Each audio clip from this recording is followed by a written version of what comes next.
Good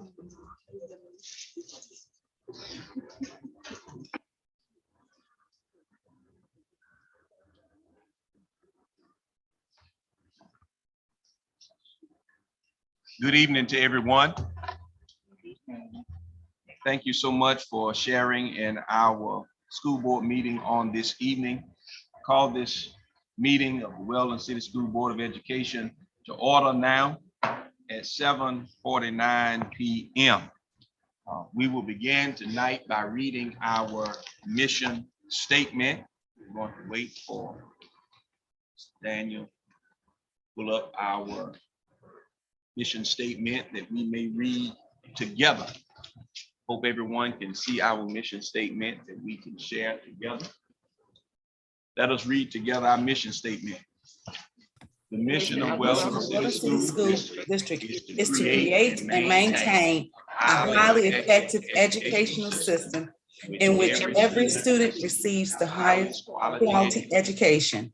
School employees and parents work together to prepare students to become caring, competent, and responsible citizens who value education as a lifelong process.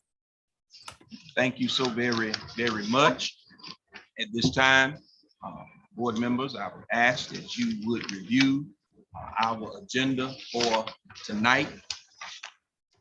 See if there are any additions or deletions, or if everybody is fine with our agenda as it is printed. Please, sir, please, ma'am, you will take the opportunity briefly to review your agenda. Yes. Athletic. Okay.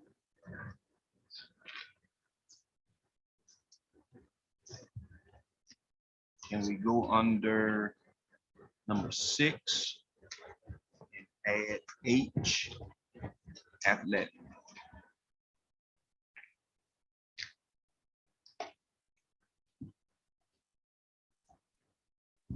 Program. Athletic director here tonight. Yes. He is? Yes, sir. Okay. Where is it? I don't see it. To the left. Okay, all right.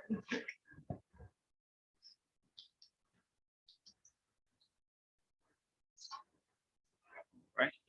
Anything else? Okay, so we are adding letter H under reports, which is number 6. So we'll have 6H athletic program. Right? Anything else?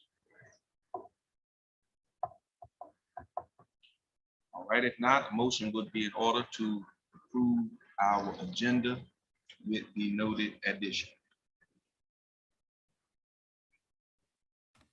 I would like to approve tonight's agenda.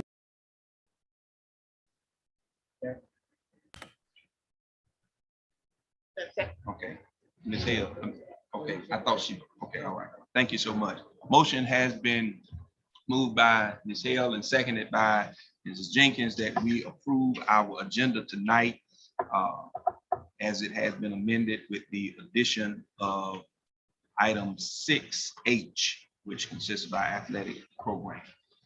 You've heard that motion. Any further discussion or unreadiness? Hearing none, all in favor of that motion, would you let it be known by your voting sign of aye? Aye. Aye. Tail? Aye. Thank you. Any opposed, nay? Ayes have it, so ordered. Let the record reflect unanimous approval of our agenda tonight with the noted addition. At this time, I would ask board members would, hopefully you have already viewed your minutes from January the 12th, February the 1st, and February the 17th board meetings. Yes. No, I was just referring to the minutes. Go right ahead. I'm going to ask that we table these minutes because it reflects that I was not present, but it has me seconding a motion. Okay. That's Are you saying all of them? Yes. Okay. At least the 17th. And I was present, but they said I was not present. Okay, So, yes. can we not just say with the correction to the minute? Are there any other corrections? Did anyone else see any other corrections? Okay. Take I one. think the ones were medical, there were two errors that I found. And one was substitute. Yeah, one was substitute. Please call the date.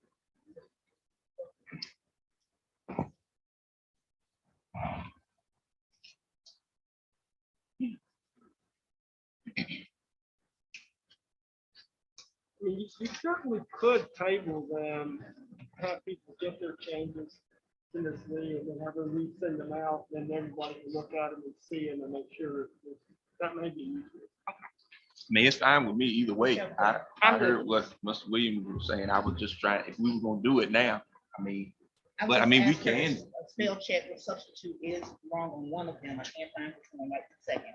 But on 2/17/22, just need to correct and the closed session personnel recommendation for Mr. James Futrell. It should be Executive Director of Student Services. And that was probably given to me like it is, but we changed it in our closed session. Student services. It's in the closed session. Yeah, and that's in the Change closed is in there. Okay, but we need to make it on this, for it Okay, to be a lot. it should, yeah. I would agree. It should mirror each other. That's it, other than this, Bird Robinson being president. did you notate? You said which day it was, the 17th? At least the 17th. I'm trying to pull up the other one. I knew it was one more. I think it was on. I want to say it was on. I know at least the 17th. So maybe we'll just table them and we'll look at them and then. I get think it'd those. be cleaner Yeah. to table them, let her Okay. redo them, send them out again. So that, because, I mean, Yeah. we'll never know. Okay, all right. Well, we don't need a motion to table, do we? Well, yeah, you do need a Okay. motion to table. Okay, well then, motion to table is in order. I make a motion that we table those minutes. Second. Motion has been moved and properly seconded. Motion by Mrs. Bird Robinson and seconded by Ms. Kay Robinson to table the minutes until our next meeting date. You heard that motion. Any unreadiness or further discussion on the motion? Hearing none, all in favor of that motion, would you let it be known by the voting sign of aye? Aye. Aye. Aye. Ms. Hale? Aye. Aye. All right. Any opposed, your voting sign of nay? Ayes have it, so ordered. Unanimous approval to table our minutes until our next regular session meeting. Thank you so much. All right. We are at item number 5 now with our recognitions and celebrations, and I think Mrs. Terry Austin. Mrs. Terry Austin. We waiting on you. Recognitions.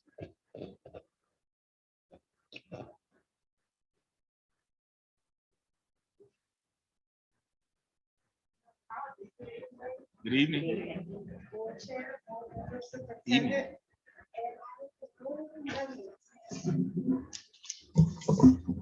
I'm excited to come up this afternoon to do our recognition. And tonight, I'm going to share this opportunity with our child nutrition director, Ms. Larita Garner. And it's a pleasure to highlight our students, our parents, our employees of the month, for the month of March. Ms. Austin, if you don't mind, would you pull that mic over just a little bit? I just want to make sure that you hear it online. There you go. Can you hear me now? I hear you good. All right, like Verizon, can you hear me now? Okay, so if Mr. Williams will project our slide presentation. It's always fun to highlight our students. We do have our gifts here for them this evening if they do not arrive, we do make sure that we get them to the students. To all of our students that are recognized as Student of the Month, they will get a dinner and a movie where they will have 30 days to go to our local Roanoke Rapids Cinema to see the movie, as well as Chick-fil-A sponsoring them with the combo. All right. So starting with Weldon Elementary Global Academy, we would like to recognize tonight Jazarian Arrington.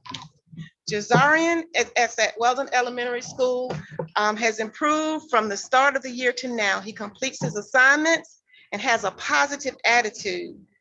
The characters that has been displayed for him is just significant process in the classroom, marked improvement in his grades, and outstanding disposition. He has exemplary character. So Jazarian Arrington, kindergarten at Weldon Elementary.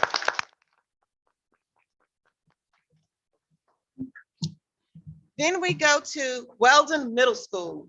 We have Zamira Freeman, who's a 6th grader there, who's also a very respectful scholar. She's a leader in the classroom and a model scholar, an exemplary junior and ambassador. And for these and many other reasons, her teachers have recommended her and they've chosen her as a well-deserved Student of the Month. Give Zamaria Freeman a hand, please.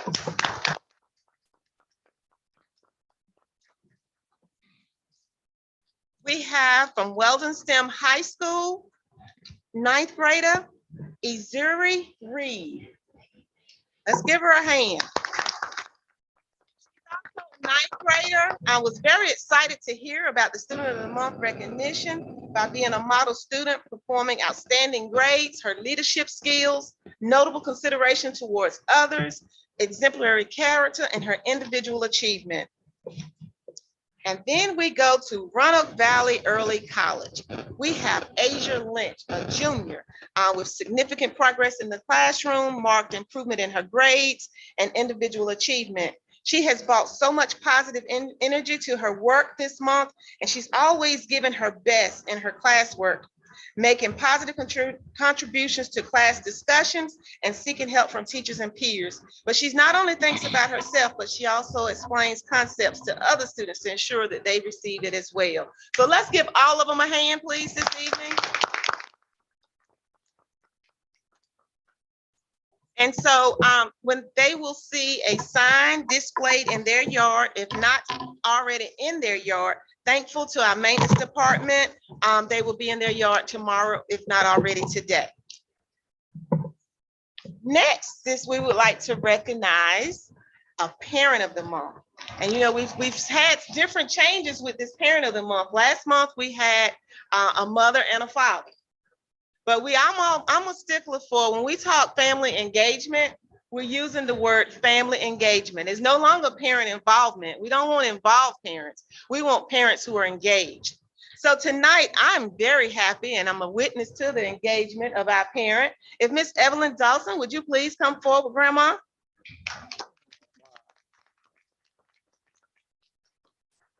And if you'll stand here and then I'm gonna have our board chair and the superintendent come forward.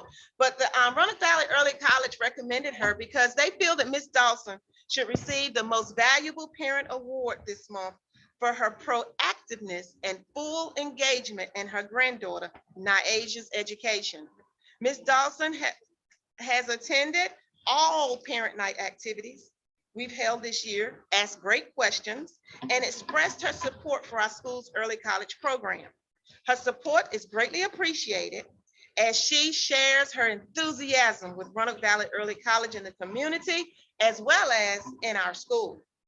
During the recent conference, Ms. Dawson expressed her deep interest in wanting to understand all about the courses and academic plans we put together for our students.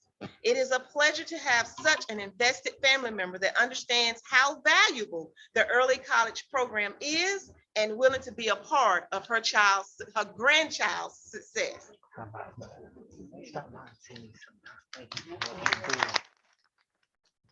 Ms. Dawson will also receive a sign in her yard. All right. And this plaque that reads Parent Engagement Award. This award is presented to Ms. Evelyn Dawson in recognition of her time and effort spending helping her child succeed in school. And it's coming from the Weldon City Schools Parent Engagement Program on this evening, March 17th, 2022. But I would like to highlight the quote. There are two, and only two, keys to educational success: hard work and parent involvement, coming from Michael Ferris.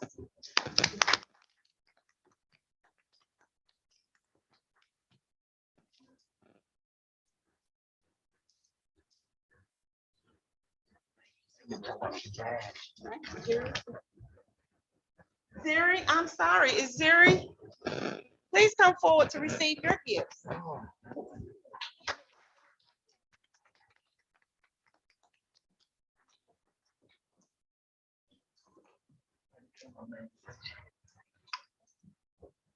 Let me get the dinner in the mood. Did I forget anyone else from Student of the Month or?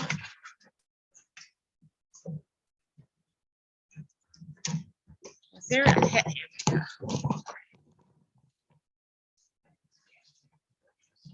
dropped something. Ziri Reed, correct? There you go. Thank you. Very Here's nice. some- Way to go.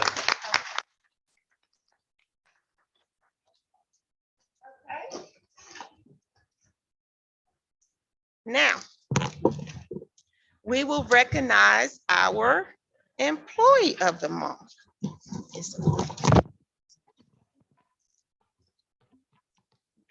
Thank you. Teamwork. I'll give you this. Okay. So tonight, we would like to recognize our Employee of the Month, who's always, every time I go to the school, has a smile on his face,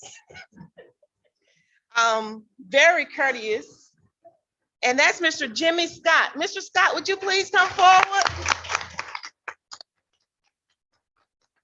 So we have the nominating committee to nominate our Employees of the Month, just as our Parent of the Month. We have characteristics that we ask that they check that Thank you fit so this much. individual. Appreciate you. Well, tonight, I'm proud to say that every one of the boxes was checked for Mr. Scott. I feel like that needs to be recognized, that every box was checked. So I'm gonna take the time, if it's okay with you guys, to let you know that he demonstrating behavior that assists students or other staff. He just demonstrates a positive and welcoming attitude that fosters a positive learning environment. He displays outstanding performance pertaining to his job and related responsibilities. He works as a team player in fulfilling their responsibilities. He contributes to the school district above and beyond expectations of his job, and he enthusiastically supports the mission of Weldon City Schools. Let's give Mr. Scott a hand.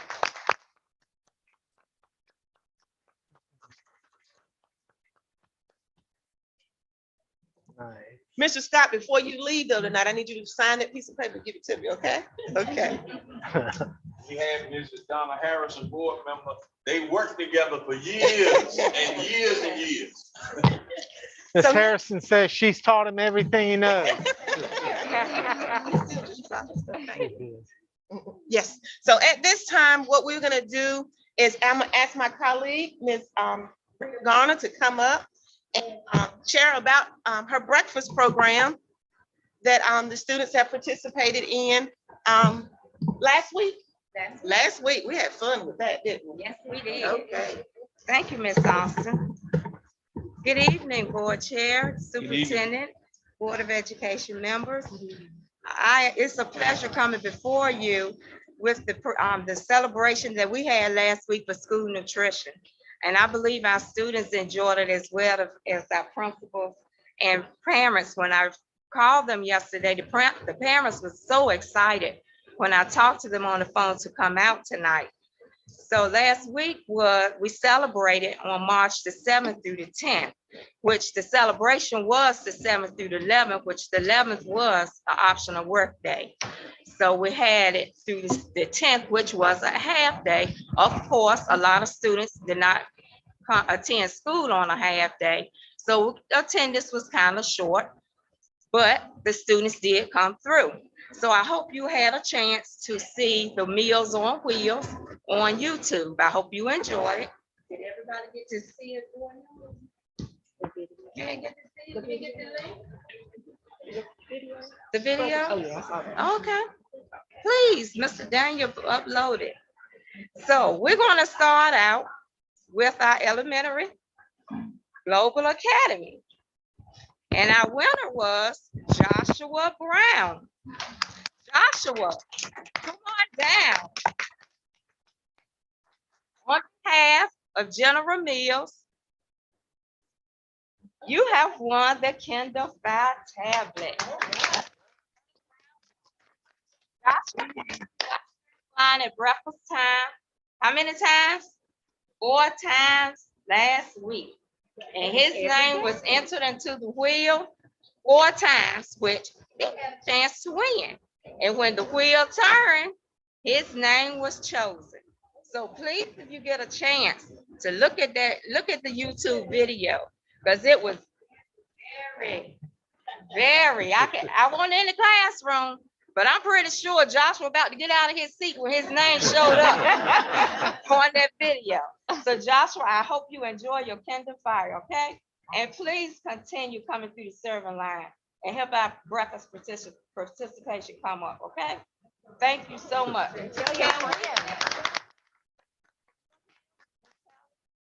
Come up and stand with Joshua, and thank you, Miss Helen, and your team that's absent, but we want you to stand with him. Thank you so much.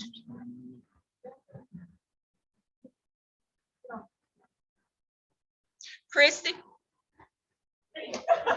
She's trying not to get in that picture. Y'all, come on. Come on, Chris. Come on. We're a team. We're a team.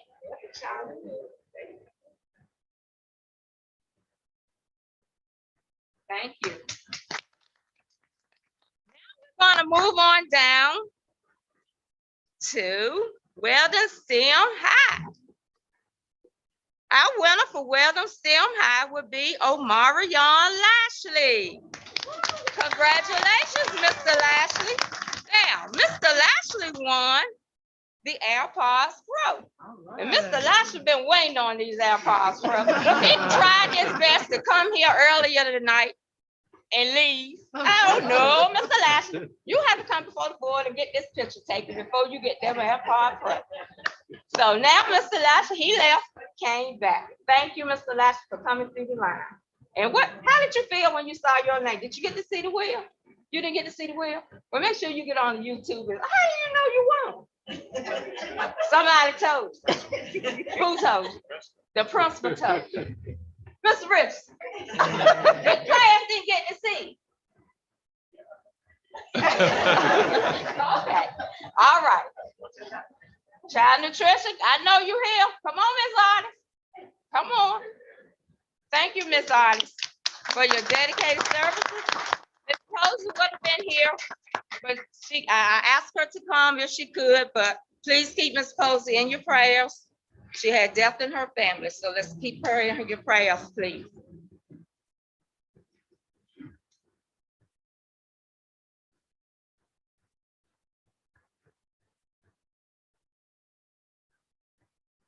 Thank you, Omarion. Other 2 schools, Miss Weldon Middle School, I believe Tanaja Taylor, she was the winner for Weldon Middle School, but I believe she did not come out tonight. Okay, she won the AirPods Pro also. And for our vet, our winner was Victoria Bobbitt. Her mom said she could not make it tonight, but she will come by central office tomorrow and bring Victoria to pick it up around after 3. So they will take their picture there, and also for Tanaja also. So we will get a picture with Christy and Keon. We'll also come by and get a picture with Victoria.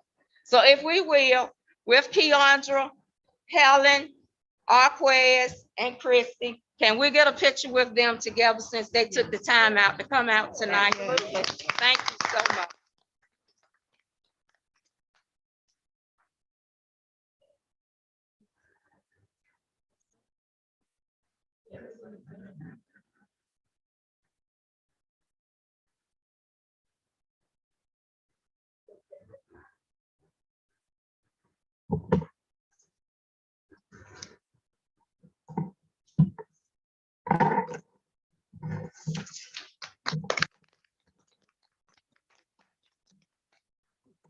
Thank you so much. Certainly. All right.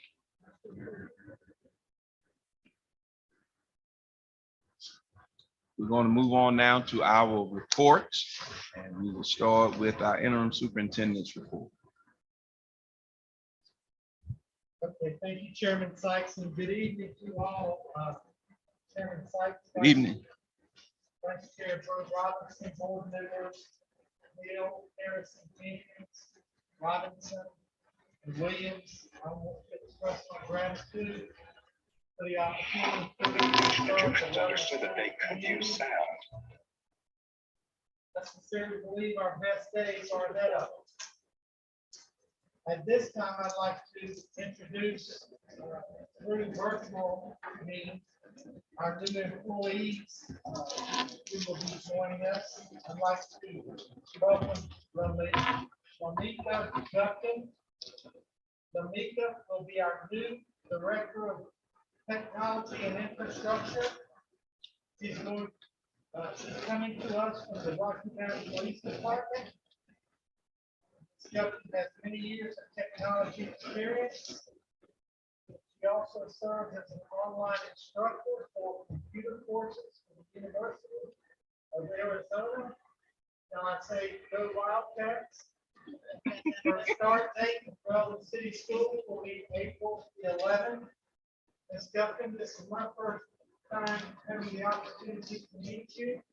And on behalf of the Weldon School Board and all our Weldon School family, we welcome you to our team. Thank you. I look forward to working with the Weldon City Schools and becoming a part of the Weldon family. Thank you. Thank you. We're looking forward to April the 11th. Don't forget that date. I would not. I wish I could join them, but I'm recovering. So I look forward to next month. I am highly excited to be a part of your family. Thank you so much. Well wishes on your recovery. Our next new employee will be serving as our Executive Director of Student Services, Mr. James Bufell. He's coming to us from Bull City of Durham, North Carolina, where he was a Director of Student Services. He begins with us on April the 4th. So on behalf of the school board and the Weldon City Schools family, welcome aboard and thank you for joining our team. Look forward to working with you. Thank you so much. I'm looking forward to joining the Weldon City Schools community and serving the students, families, and staff. Thank you, Mr. Futrell. We're looking forward to April the 4th and hope you are as well. Do not forget that day. And you came on to impress us tonight wearing some of Weldon colors. I see you. I see you. Thank you, sir. Looking forward to working with you. Yes, sir. Just show you how excited I am to join the community. All right. Good deal. Okay. Ms. Anita Fields will be joining us as our new EC Director. She is coming to us from a nearby neighbor, Hertford County Schools, where she was the EC Director. Ms. Fields begins her service with the Charger family on April 26th. So welcome aboard, Ms. Fields. Thank you for coming. We look forward to working with you. All right. Not on virtually tonight. Okay. Lastly, I'd like to welcome Ms. Angela Tyler to be the new assistant principal at Weldon Elementary Global Academy. She's coming from Beaufort County, where she's serving as an assistant principal. She joins us in April as well. And we don't know the exact date yet, but we know that it's approaching and we're looking forward to her service and to her membership in our school district.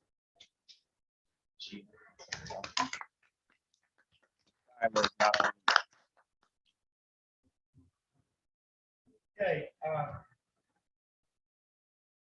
I'd like to recognize our principals and our staff at this time for the swift completion of the 2022 Teacher Working Conditions Survey.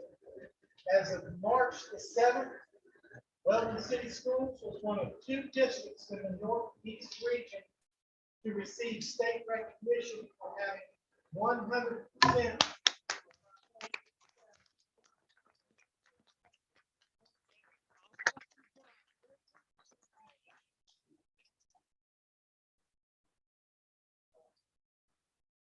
all are aware that the North Carolina State Board of Education goals eliminate opportunity gaps, improve performance, and increase educator effectiveness. So I just want to commit to you that we continue to prioritize having a caring culture with high expectations throughout the school system. We're going to be data driven and strategic. We're going to be tactical in our efforts. Every student must know they can grow. We will continue to develop and build leadership capacity throughout our school system. Teachers as leaders, we're all responsible to lead and serve. And our focus will be on teaching, quality teaching and learning. And at this time, I'd like for take just 2.5 minutes and view this video right here. It's about a 2.5 minute TED Talk by Ms. Rita Pearson. Every child needs a champion.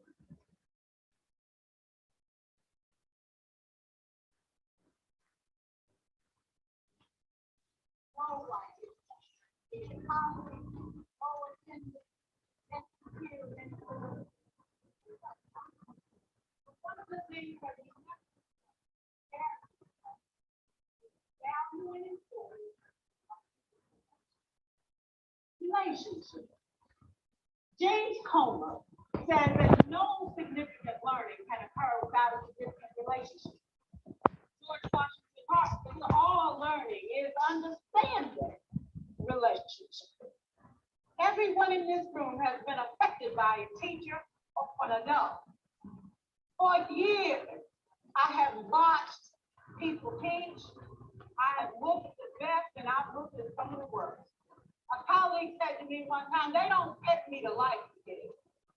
They pay me to teach a lesson, kids should learn it. I should teach it, they should learn it, case closed. Well, I said to her, kids don't learn from people they don't like.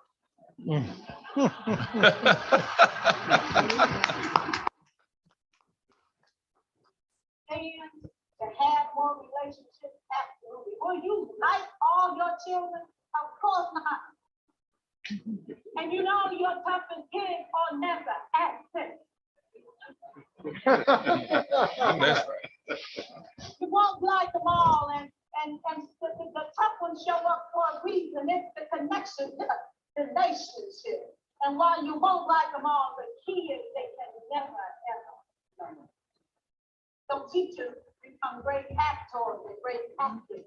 And we come to work when we don't feel like it. And we listen to policy that doesn't make sense. And we teach anyway. We teach anyway because that's what we do. Teaching and learning should bring joy.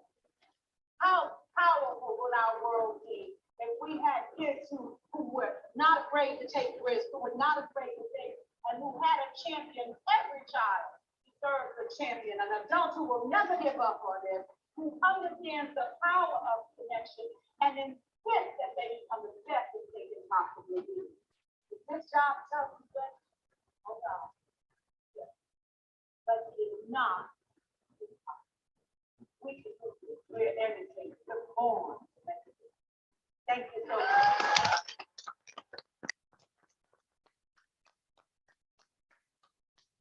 And in closing, I'm just, again, thankful and really excited about being a part of this championship team. Thank you.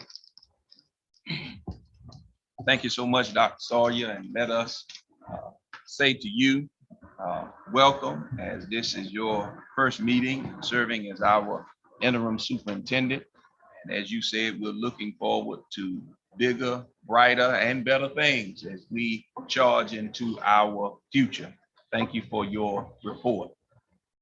Let me begin my report tonight by wishing all of our students and our staff, parents, and community members, for those that were born in the month of March, let me wish you a very happy birthday and hope that you will continue to enjoy many more years of life and happiness.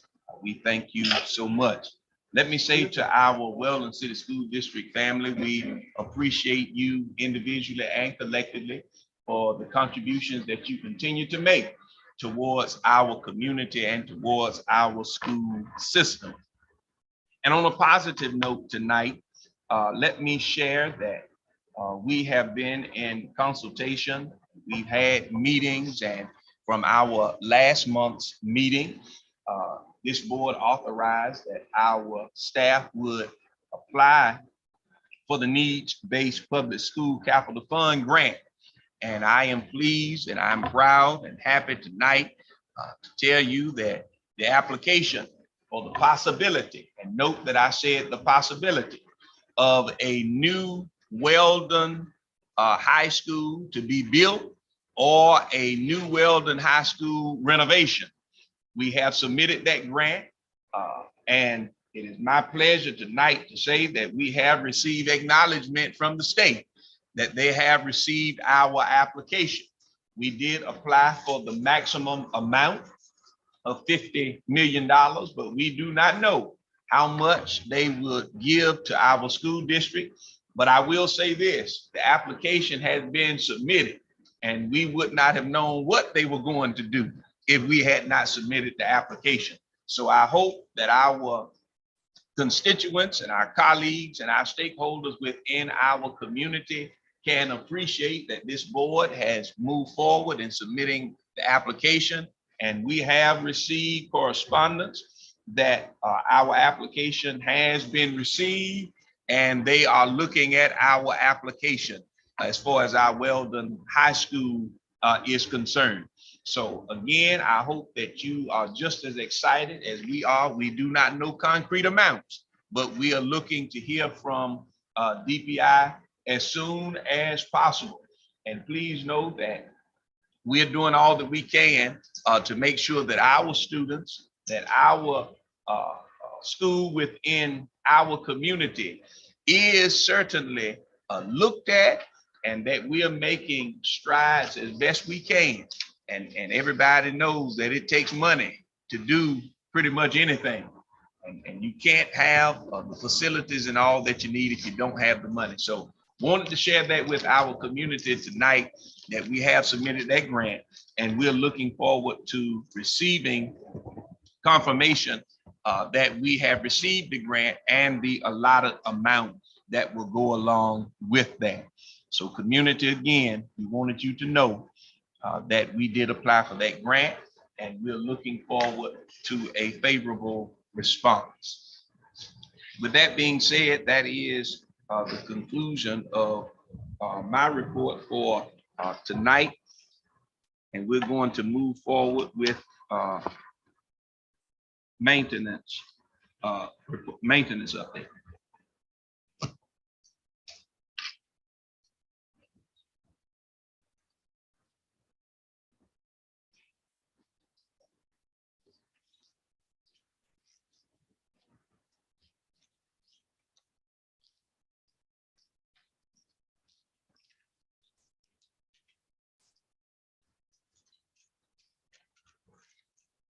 Good evening, everyone. I'm providing an update on some major items First thing would be Weldon Elementary re-roof. I submitted the stuff that we need to get the 2 sections done. The next thing would be Weldon High School gym lobby re-roof. We actually bidded that out last Tuesday. We had 3 people that actually bid on it. What ended up happening was the lowest bidder did not look at the procedure what needed to be done. We had to go back and regroup, and that actually took his bid out, went to the second lowest bidder. We gave him 72 hours to do what needed to be done to get in place to make sure we could proceed with what needed to be done for him to actually get the contract to do the roof work. So we should know at the end of 72 hours on that deal. So the next thing would be the HVAC at Weldon High and Weldon Elementary. What's going on in that procedure as far as getting stuff in place is the performance and payment bonds together along with the insurance in place. We gotta get that done before we actually proceed. And as soon as that's in place, we will proceed and turn it into our finance officer that gets paper signed so we can proceed on the heat and that stuff at the local locations, which would be the high school gym and Weldon Elementary. And let's hope we can get it done within maybe next week and a half, hopefully. And I'll let Dr. Sawyer know as soon as I hear back from them. So, any questions? I have a question. What's the timeline on the roof for Weldon High School? All right, then which section you talking about? Actually for the elementary, For high school? for the high school, or on the gym part? And just as soon as we get it in place for the bid, who actually wins the bid, because right now the problem is the lowest bidder didn't comply. So we had to go to the second bidder.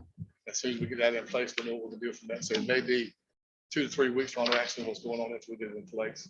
Hopefully after that, within the next couple of weeks. I asked a question because that was so you had to try, but then you said that was over there, and we also have athletics grant that has been applied for as well. That will probably cover that. And you may not need to take it out of the current estimate. Okay. Capital outlay, take it out of there for these 2 points, and I think we should get back to them in 8.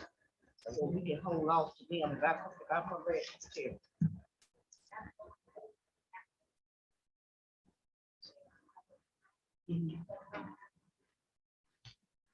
It will be considered, right, and that may be able to cover, I think that was written in that grant. What do you need, so you may want to go on those. Okay. Until we hear back from the grant. But the grant, you should get that information. Right, okay, right. Okay,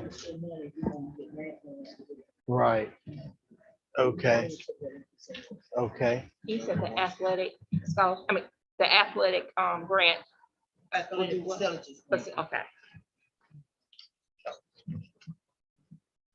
Any questions?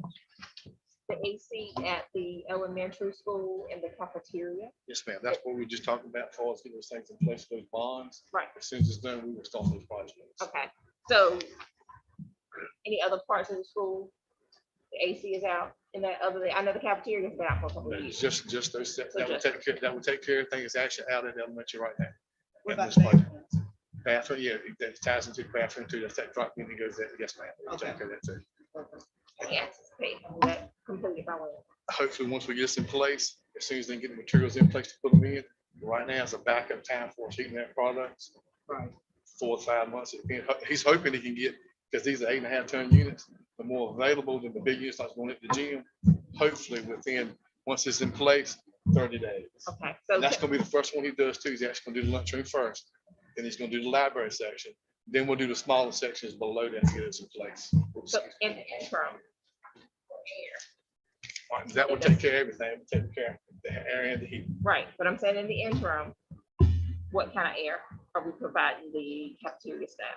Do we have like the industrial fans or just? Well, right now, basically what we got is just the indoor fan still works. When it gets a little hotter, we have to put those little mini air conditioners back in. Hopefully we'll get it in place before that happens. But we do have a backup plan Yes, we just do. in case. We had this like mini air conditioners get put back in, and we'll also put back some bigger fans and stuff. And look, thank y'all for getting the grant together. This sounds good. Thank you. That will let us see that happen. Thank y'all for y'all's time. Thank you. Any other questions for Mr. Turner?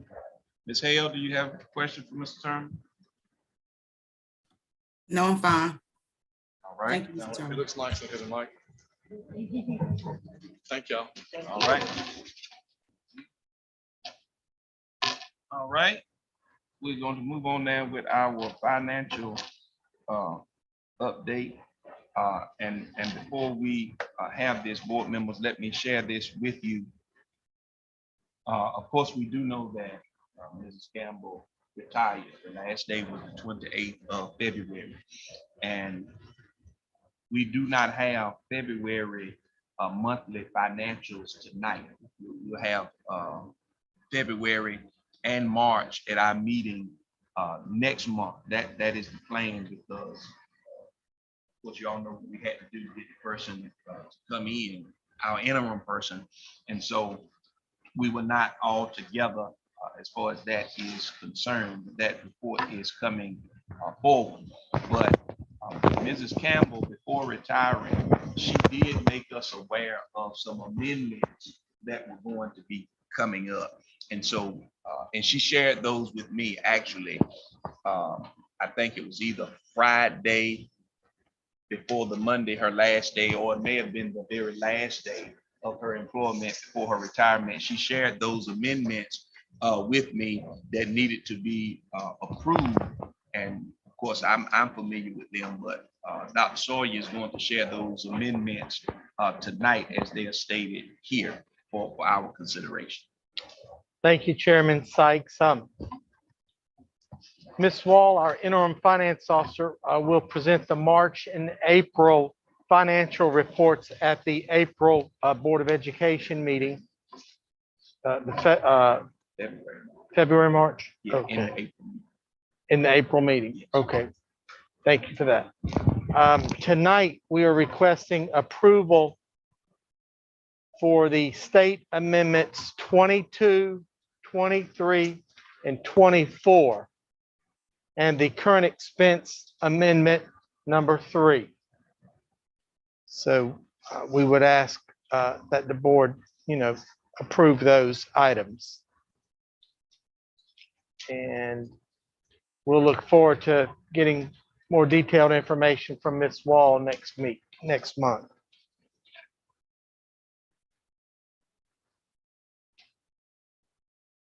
And as normal, we entertain a motion to approve the amendments. I move that we accept state amendments 22, 23, and 24, and the current amendment number 3 as printed. Motion has been moved by Ms. Kay Robinson and seconded by Mrs. Donna Harrison that we approve said amendments as it has been shared with us tonight. You've heard that motion. Is there any further discussion or unreadiness? Hearing none, all in favor of that motion, would you let it be known by your voting sign of aye? Aye. Aye. I heard Aye. you that time, Ms. Hale. Any opposed, nay? Ayes have it, so ordered. Let the record reflect unanimous approval of the stated amendments.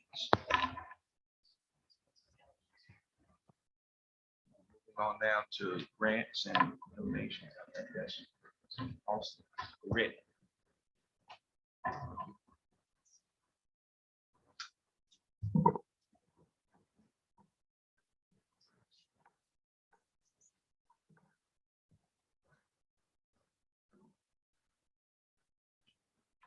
Okay. So here we are, going over the grants that we have. I like to see the ones that are in yellow because they're complete. They're done. They're gone. So that's a great feeling to see that being completed. We are currently in conversations about applying for Cohort 16 of 21st Century Community Learning Centers grants. I think about 3 of us attended the information session yesterday. Was it yesterday? Yesterday, we attended the information process on that. We're also in the process of working on our consolidated application, which is all about federal programs, Title I, rural and low-income schools, but all of them. The schools are in the process of conducting a needs assessment to determine what the needs are at all of the schools. We have submitted entitlement grants through ESSA to provide Gaggle and Go Guardian, which are additional supports for our teachers, as well as safety, for our students, technology that is being paid for out of ESSA to kind of enhance the programs that we currently have. As we talk about the athletics facility grant, I'm thankful to Ms. Robinson and I had like a what we call a technical assistance in reference to the grants. And we had come up with and wanted to make sure, of course, get board approval to move forward. We've learned that those minutes mean a lot when we're doing these grants. So with that being said, we had discussed doing the concession stand here at the high school. And so the main objective, so the grant is very simple. We will get $101,644. That's the exact amount that we will get. And so when we talked about the concession stands, the objective that I was looking at was the main objective is to provide students with valuable skills and increase our family engagement partnerships, meaning that the students could assist with working inside of the concession stands. A productive concession stand will improve the school's image and as well as help us establish a reputation for excellence within our community. So the way that I expected us to see the results will be increased district-wide parental engagement and student enrollment throughout the district, as well as increasing student proficiency in math, our career and technical department, and occupational course studies, meaning those students will have the opportunity to have real hands-on work. So our performance measures would be based on, sign-in sheets of our volunteers, students coming back, because everybody likes a beautiful area to when you come in to do such, and to monitoring of our student success through preparation and performance and work-related skills. And hopefully that our student enrollment will be compared on a year-to-year basis to see if we do receive that improvement. So this would be the plea if we decide to move forward, since we just had the conversation with the high school anticipated funds. So that's why I felt it was important before we move forward to discuss the board's direction as to we should go as it relates to and it's a K-12 application. So originally the focus was the high school. So I'm coming to the board to see if this is where we still want to go. Mrs. Austin, if you don't mind repeating that amount, you said 101,000. 101,644. 644. That's the total amount that they will give us a grant. Yes, sir. And it's a quick turnaround because it came down like the week after we received the needs-based grant, capital grant. And so when I followed up, I just have to have the board chair and I put the superintendent to sign, and then we submit. So it's just that, and then answering the questions of how we're going to evaluate. The expenditures can be employee expenses for a program that we choose a program, services and contracted expense such as design, construction, utilities, repairs, and renovations. We can also use it for supplies and equipment if there's equipment that we deem that may be more of an importance, as well as administrative expenses for overhead and project management. Other expenses that can be related to but are not assigned to the above, based on our needs is what those are the areas. So when we talk about what the funds can be spent on, those are the areas that we can spend the funds on.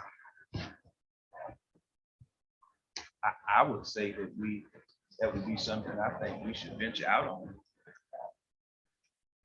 I know we've applied for the needs-based grant with, for capital outlay as far as the high school structure itself is concerned. But I think that's something that we could probably get now. And I also believe working in collaboration with the athletic director, if there are things as far as the locker rooms and all of that is concerned, that would be a wonderful opportunity for us to actually get some things done for our student athletes as far as, that is concerned, equipment and things of that nature. I did hear you say equipment. Yes, right? sir. You did hear me say equipment. Okay. I think that would be a good venture for us, other board members. Go ahead, Ms. Weed. Ms. Armstrong, you said concession stand. You talking about the football field or the one in the gym? We were talking the one in the gym. Is that one up to par? Because I know there was some talk about sinks and hot water and all that. Is that all? Are we up to par on that, Dr. Sawyer? Excuse me? I'm sorry, we're talking about the concession stand. right? So I know there was some talk about having the sinks in there and making sure that there's hot water there. Where are we with that? Mr. Turner, do you? Mr. Turner, would you come We closer? can't hear you. Would you come closer?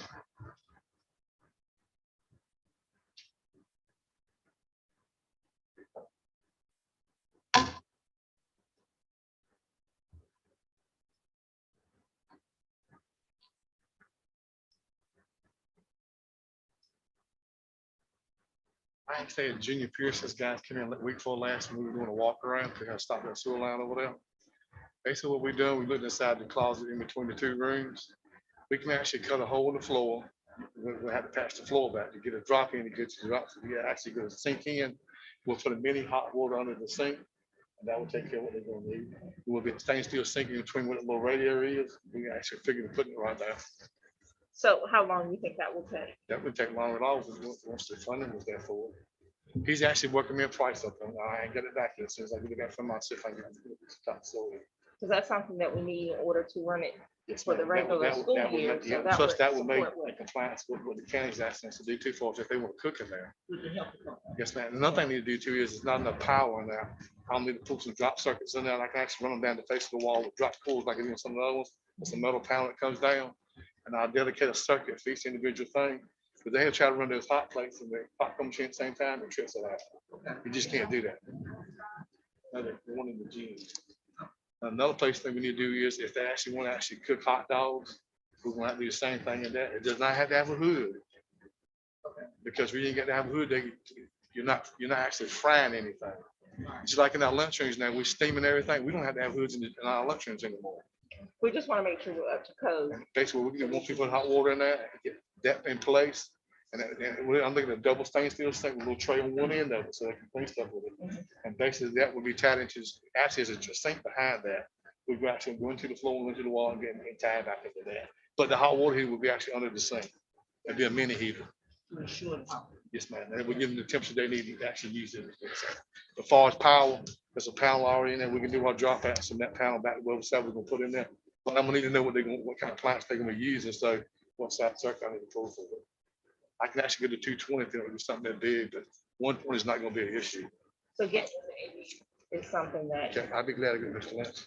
make sure that Yeah, whatever he's looking for. what's what- needed. And what it's going to look through, so. But before you leave, I want to go back to what Mr. Williams just said, because we're talking about the concession stand in the gymnasium. But I mean, we need to not only be looking at the gymnasium, but we need to be looking at the concession stand out on the football field as well. So I don't know if, I know everything that you said in there, but it may not take all of those funds. So we need to be looking, I think that was your point, wasn't it, Mr. Williams? Take care of both of them. Yeah, I think this will probably be ample enough to take care of both of them. I mean, whatever we need out there as far as even if it was air or heating, whatever it was to go out there. So when they're in the concession stand, they can actually be warm when it's cold outside, and the water and all of that. Another thing's going on right now that was done in 2008. A lot of the materials on the outside of that building are starting to deteriorate. Right. Like your decking. Right. The decking was going to have to be replaced on that. I was going to bring that to y'all's attention too, but that's definitely going to have to be done. It's just starting to deteriorate. Well, whatever. If we have 101,000, that's grant money. I think we ought to see if we can spend it. I agree. Plain and simple. And I'd like to see Mr. Lynch get that, because that needs to be done. All right. But far as the gym, that's not gonna be a big issue in that far as getting that done. Okay. So, but we all gonna make it so it's compliant, so that she can cook in there like a hot dog. Basically, get something, that's what they're gonna look for. So maybe a cook a hamburger. I'm not trying to I might give Mr. Brown on the hamburger part, but hot dog's not gonna be an issue. Okay. So again, we want to be looking at, if we're gonna move forward with this grant, we need to be focusing on both concessions. And other equipment that may be able to benefit our athletic program altogether, along with the two concession stands. So I hope we we had clear conversation on that. Any other board member have any concern, question, or comment? So I guess a motion would be in order then that we authorize our staff to actually apply for that particular grant. And I will get Mr. Lynch and see what he really wants to, how he wants to see what's, and what he wants to look like too, so. Thank There's y'all. a short turnaround time, so we go and get Oh, it yeah, here as once- soon as possible. if you get that in place, we'll get that in place, so. We'll make sure he gets what he needs, because we do need that. Yes. Thank y'all. So I'll wait for the motion. Well, so this is the only one, but I can move forward and share. So that's all with the grants. But I would like to share, I know last month I came and I shared with you and the community that we had received a grant from DPI for feminine products for our young ladies. And we have received all of it. We've spent every penny, right? I mean, Ms. Williams, I said, just go ahead and we order everything that needs to be ordered to right down to the penny. So each one, we ordered those products for the high schools and the middle school. And so as you can see, those boxes there, and I think all of the principals at the middle and the high schools have received those items. So they were, we're just gonna leave it at feminine products for our young ladies. So the schools, they were given to the counselors. Also, Walmart called us again. We got 2 donations this month from our local Walmart. Thank you to Miss Juliet Eason for calling out. The first day she called, and she called the elementary school, and we went and picked up a truckload. Thankful to Mr. Freeman and Transportation Department for allowing us to use the truck. And we went to Walmart and we loaded one of the trucks up, and we took all of that items to the elementary school. So of course, y'all, the charger pride that I have, I said, what about our other schools? And she called me the next day. She said, Miss Austin, come on back again, and I've got you something for all of the other schools. So as you can see, we brought it back to the boardroom and called each one of the principals at the middle, high, and RVET and invited them to come to pick up those items. So we have school supplies. So thanks to Walmart of Roanoke Rapids. Then we have Miss Janice Given from Given's Dance School. Miss Fortier reached out. She had costumes that they were like new and didn't want to just throw them out. And so I went with Miss Turner. Miss Turner, can we use this for pre-K kindergarten classes to dress up? And she said they would love it. So they were clean. As you can see, when she bought it, we had one so that she could. Also, we found out Mr. Hunter got a donation from Lowe's, some hand sanitizer. So I want to always give public recognition to the individuals that reach out to us, try to be a part of, to make sure that we get the items that we need.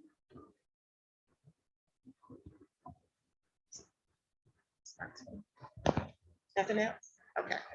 All right.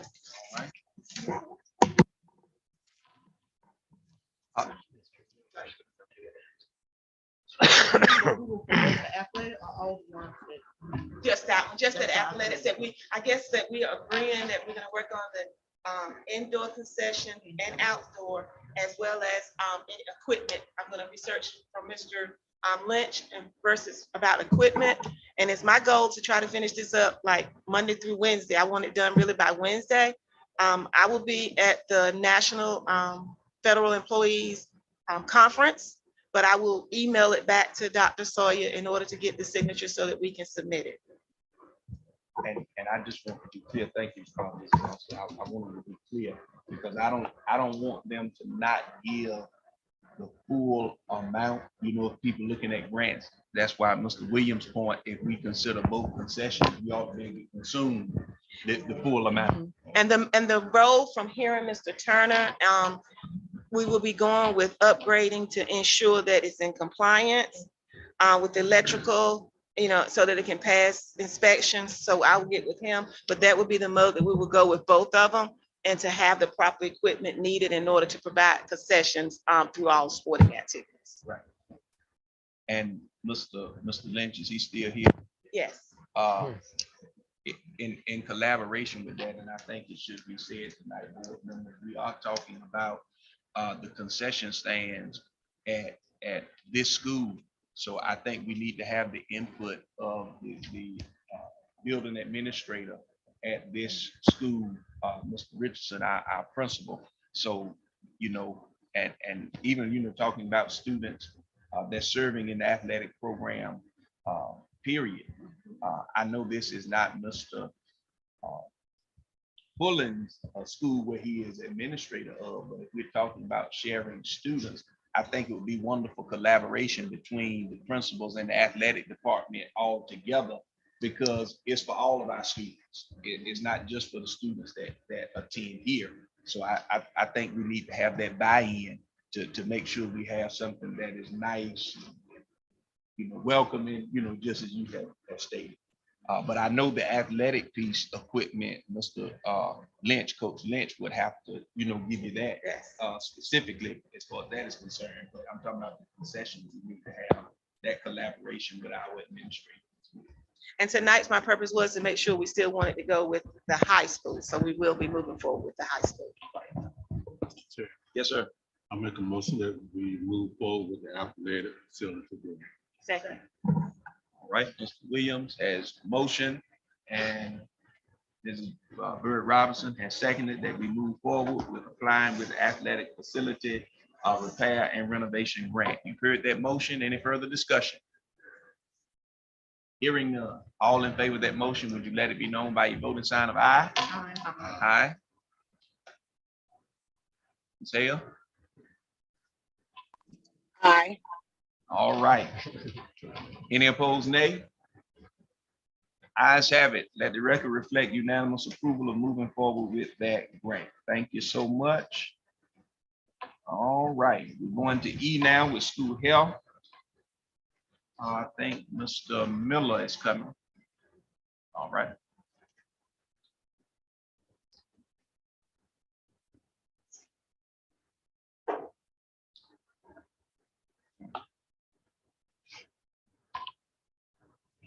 Good evening, board, interim superintendent. All right, on to school health. So nothing much has changed since last board meeting. The only thing that has changed is just one additional staff member to the Wiga family. Other than that, things have been pretty stable.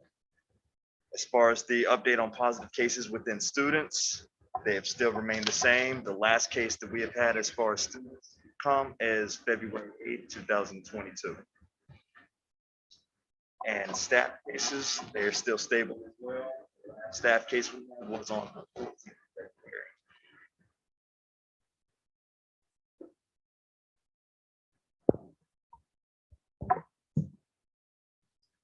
Question.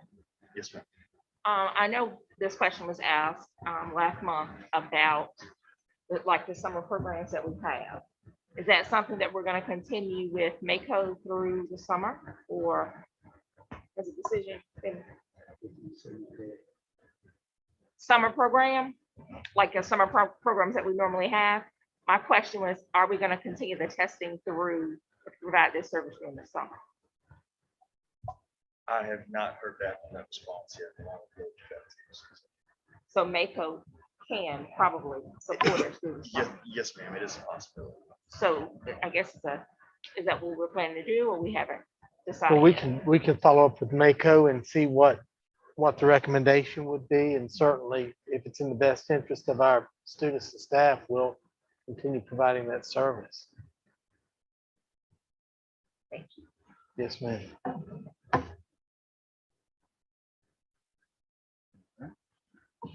Our current policy, all K-12 staff, students, and visitors are required to wear face coverings, face shield, or mask at all indoor settings, including the central office unless a documented exception exists.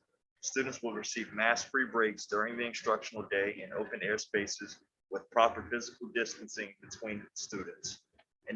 Individuals visiting any property belonging to Weldon City Schools or attending school events indoors are required to wear a face covering. All unvaccinated student athletes and coaches are required to wear face coverings while indoors unless documentation of vaccination is provided to the coach or athletic director by the parent/guardian or individual. Vaccinated student athletes and coaches have the option to wear a face covering while indoors. And board action for today would be either to option 1, continue the current policy, or option 2, amend the current policy. Mr. Chair, Yes. I make a motion that we amend the current policy to the mask being optional. Who's that? Okay, Mr. Williams, motion, and Ms. K. Robinson seconded that we amend the current policy and make mask option. Did I get that correct? Yeah, mask or shield. Mask or shield option. All right. You got it covered. Right? Can I just, Yes, go ahead. so if you're gonna do that, I do think you should include buses now, because previously you didn't really have much of an option on buses, so people weren't really including buses in the motions because of the CDC requirements, but that's now been listed. So now I think what I've been trying to ask people to do is to do both, buildings and buses, just to get everybody on the same page. Will you amend your? Okay, all right. You accept that second? All right. You heard the motion. Is there any further discussion on readiness? That motion is to make the requirement optional for both buildings and buses in our district. All right. Any further discussion on readiness on the motion? She raised a good point. When would it be effective? Start Monday the 21st. Monday, March 21st. Everybody got that? All right. All in favor of that motion? Let me know by voting sign of aye. Aye. Miss. Okay. Got it. I'm gonna have to call a voice vote. Mr. Williams? Yes. Mrs. Jenkins? Yes. O.D. Sykes? Aye. Mrs. K. Robinson? Ms. Harrison? Ms. Aye. And Ms. Hale? No. Ms. Hale? No. Okay. Let the record reflect 5 in favor, 2 opposed, and in favor was Mr. Williams, Mrs. Jenkins, myself, Ms. Bird Robinson, Ms. K. Robinson, and no, Ms. Hale and Mrs. Harrison. Motion passes 5-2 vote.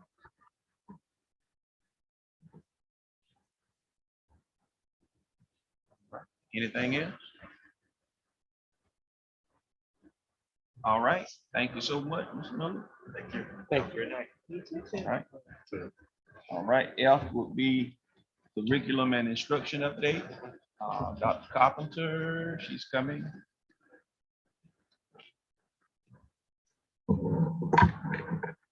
Good evening, Board Chairman Reverend O.D. Sykes, Evening. Vice Chair Ms. Bird Robinson, Board members Ms. Robinson, Ms. Harrison, Ms. Hale, Ms. Jenkins, Mr. Williams, Superintendent Dr. Sawyer, staff members, and community members. I am here to present information about the 2022 learning program opportunities available for our students this summer. To increase student proficiency in end of grade EOG assessments and end of course EOC assessments.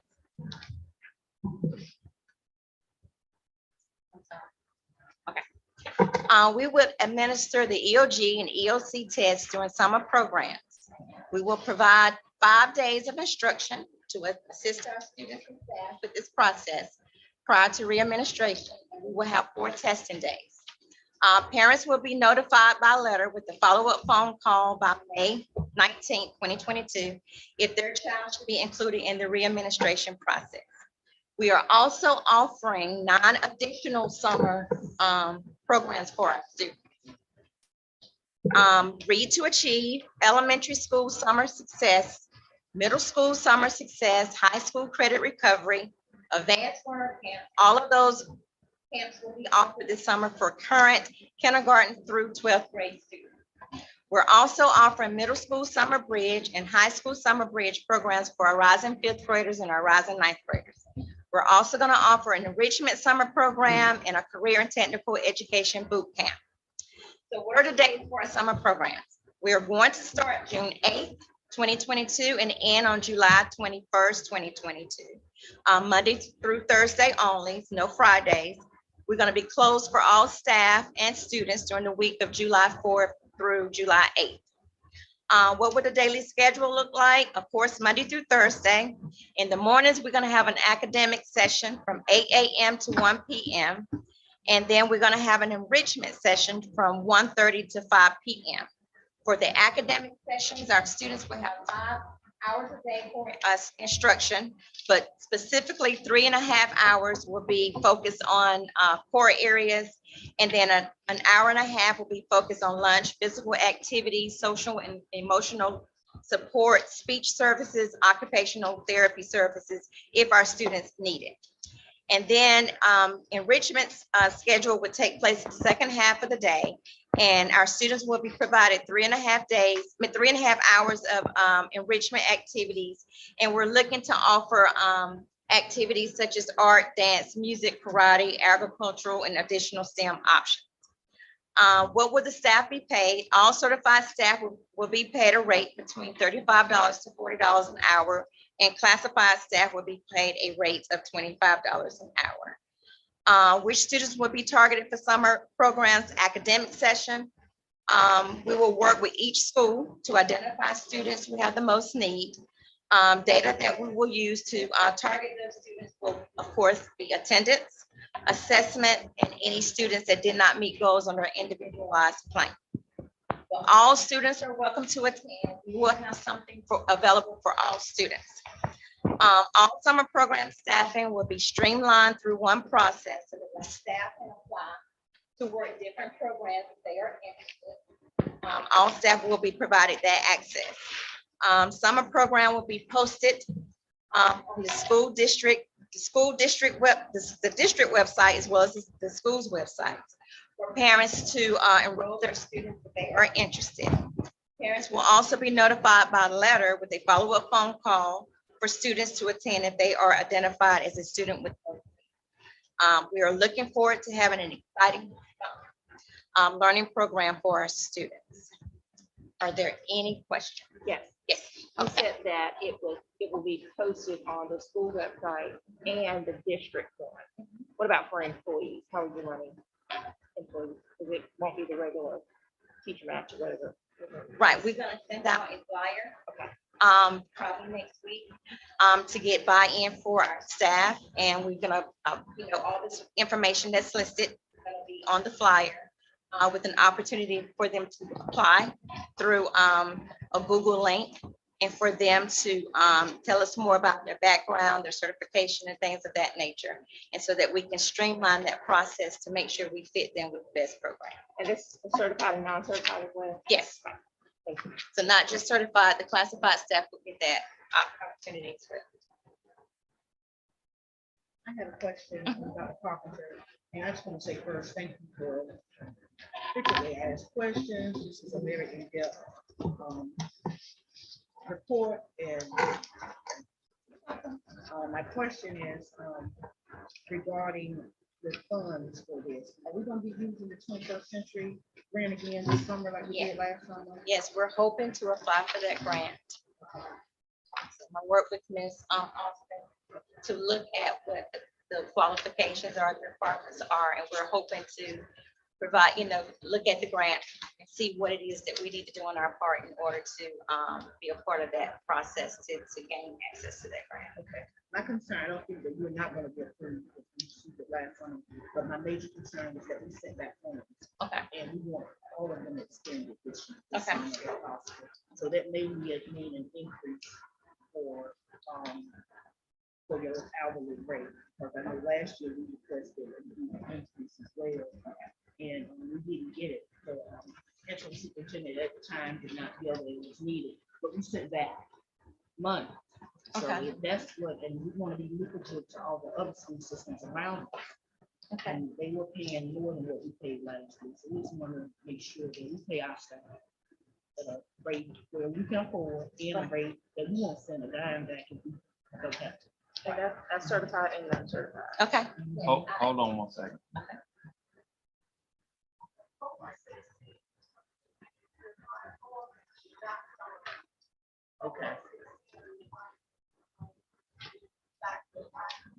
is year round. But will it cover the summer? Enrichment.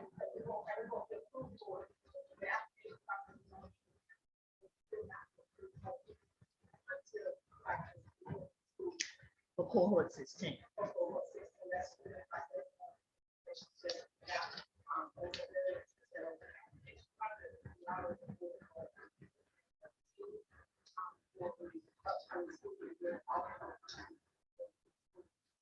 Well, the funding source is gonna be, a side, which is, there is some research sheet that's gonna cover, the research sheet as well, for example, and then as the money is for the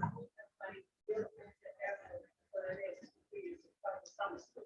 So we have adjusted, as tonight, for the change in the salary for last year. Right. But there is funding set aside, and that's the transportation as well as the summer school. And cafeteria. Yeah, everyone. Mhm. Right. Just match salary to ensure that it's, they're getting the rate for their budget is going to have to pick up. And I believe $7.75 per, at an average per. For child nutrition. For child nutrition, Yes. okay, okay. I'm clear. So we'll be using ESSA funds Yes. for the summer. Some of the essence, Some, yes. Some of them. not all, some. 177. 177, 176.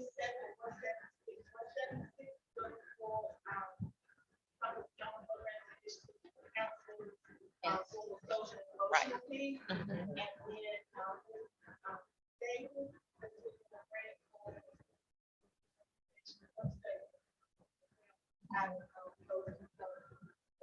They are also, as a grant, come down for specific reasons that we have to.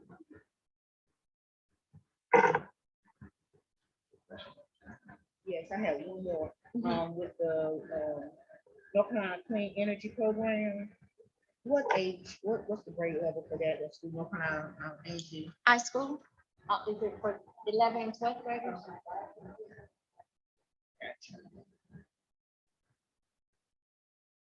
Thank you. Mhm. The one you see last. Any other questions? Thank you both for that.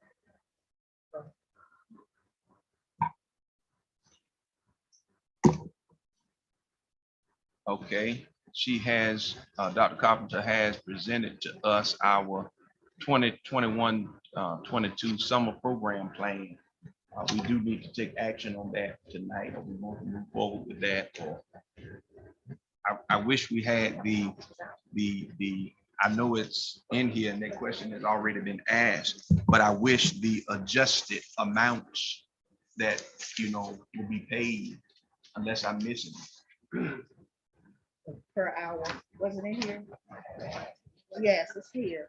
It's 30 certified staff, $35 times 5.5 hours times 24 days, 138,600. And classified staff, $25 per hour rate. Teacher assistants, 2 TAs, $25 times 5.5 times 24 days, $6,600. Okay, well, I'm looking at something different. Yeah. It's late. It's late. Do you have copies? Okay. I don't have copies. All right. It should have orange banner going across the top. I have 3 folders up here and I'm looking through. So I may have it. I didn't get one. Okay. I don't have it. It's on- I don't have it. I got it. I got it now. I got That it. plan that I they got it. have, I don't have that either. Yeah, we got all this track. Do you have extras? It's late. I don't think so, but I checked. I got it. It Okay. has all the pay I'm up here. I'm good. I got it. Okay. I just missed it in my 3 folders. Forgive me.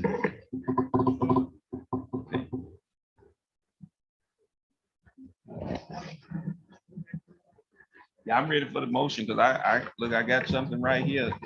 She even had Kaufman even had the letter here for me to approve it. We passed it, the signature. I move that we accept the summer programs for 2022 as presented. But we want to look at the increase in salaries, all right? Well, no, because we're not using that, some enrichment grant, we're using ESSER. So they've already allotted that. It's already an increase from last year. Please note, that's a part of ESSER, in all of Yes, ESSER. right. Okay, motion has been moved by Ms. Kate Robinson and seconded by Mrs. Donna Harrison that we move forward and we do approve the summer program plan that has been presented tonight. You've heard that motion. Is there any further discussion on readiness? Hearing none, all in favor of that motion, would you let it be known by the voting sign of aye? Aye. Aye. Hale? Aye, all right. Ms. Jenkins, did you? Okay, all right. Any opposed, nay? Let the record reflect unanimous approval of our summer program plan that has been presented tonight. Question. So child nutrition is showing here $12 an hour. I thought that they were 20 last year. It's the difference. It's the difference between what child nutrition is paying. Isn't it the difference? She's at, yes. So what happens is child nutrition will pay is with certain employees, and employees get rate, but based on their salary, child nutrition can support their parents' salary, and then that's the supplement to make sure they get. So to make sure they get the 25. Yes. Okay, okay, I got it. So all child nutrition will not come out of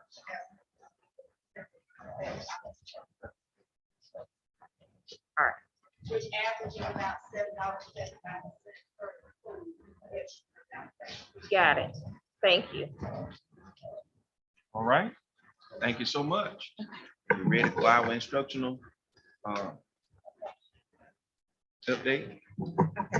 Good evening, Board Chair Reverend Sykes. Good evening. Vice Chair Mrs. Burt Robinson, board members, Dr. Sawyer, colleagues, sergeant families, and guests. Testing and school accountability.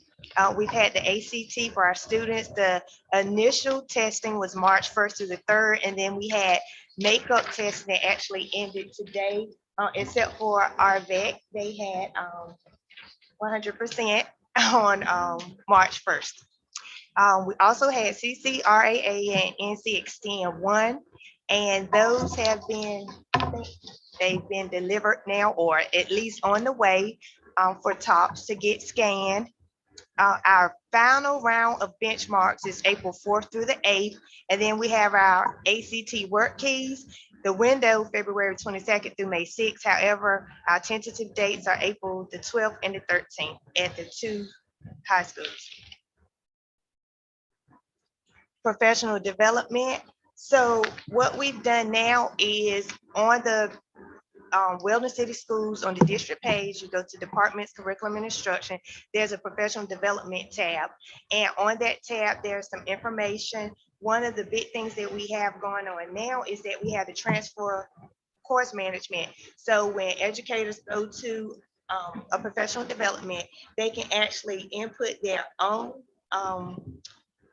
hours into the session and get approved for their CEU. So they go with the nieces and they'll see that on their transcript. We also have a staff survey. Now we have had some participation, but this is very important because we want to ensure that we bring in people or develop the sessions around the needs of our staff members. So if you're listening, if you're here and you haven't already taken that survey, please do so. Mrs. Austin is going to send out a reminder, but however, it's on that page as well. March 8th, we had a beginning teacher talk about fostering creativity. We also had 3 sessions on the 10th. That was letters, NC STAR training, and an ECU-led PD. AIG, we will have our universal online COGAC screening on Wednesday, March 30th, and that is through Riverside. Local AIG plan that's still being developed. We have documents that are available for input from the advisory members. Academies at Harvard, we're still hoping that we can get some buy-in from the students there. One of the camps that Dr. Carpenter mentioned was STEP Advanced Learning Camp, but one is Camp Invention, and this is for K-6 students. This is a learning opportunity as well as partnership with the Center for Energy Education. So when we do send that survey out for summer employment, these are some of the opportunities as well, because we will need our own instructional staff to facilitate these camps. And lastly, we are bringing our spelling bee back. So this is, and Mr. Hunter was telling me today how many students were excited. So we aren't going to open it up to the public, but we will have it live streamed for the students. Any questions? Any questions? I have one going back to, but, Oh. sorry.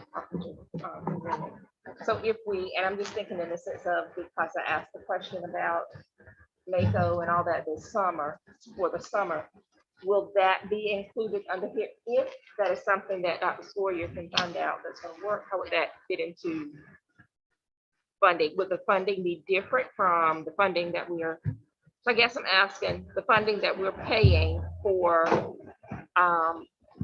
the person to work with Mako and schedule and all that stuff, would that be a part of this summer plan, if that is something you decide you want to do, or? I think the funding source would be the same, but I can verify that. Yes. Right. Right. We absorb that for the other positions. They're contesting in summer. And that's that. And I'm not trying to put words in Mr. Miller's mouth. I think he's gone, but I think Mr. Miller needed to get clarity if that was even going to be an option. Right. with the- Right. Right. So I guess all of that, we won't even know anything until we find out if the agency is going to even, offer that. So I think, we definitely won't get that answer tonight. 'Cause, Oh, of course yeah, not. yeah, he gotta get that back to us. But my concern is, if it is, how would it be funded? So, Right. And then both of y'all said we got it. Dr. Carpenter, I think it's another question. But you got any question to answer? yes, Okay. Dr. Carpenter, I did, this just came to my mind. Last year, we contracted with several entities such as the dance and cheer and things of that nature.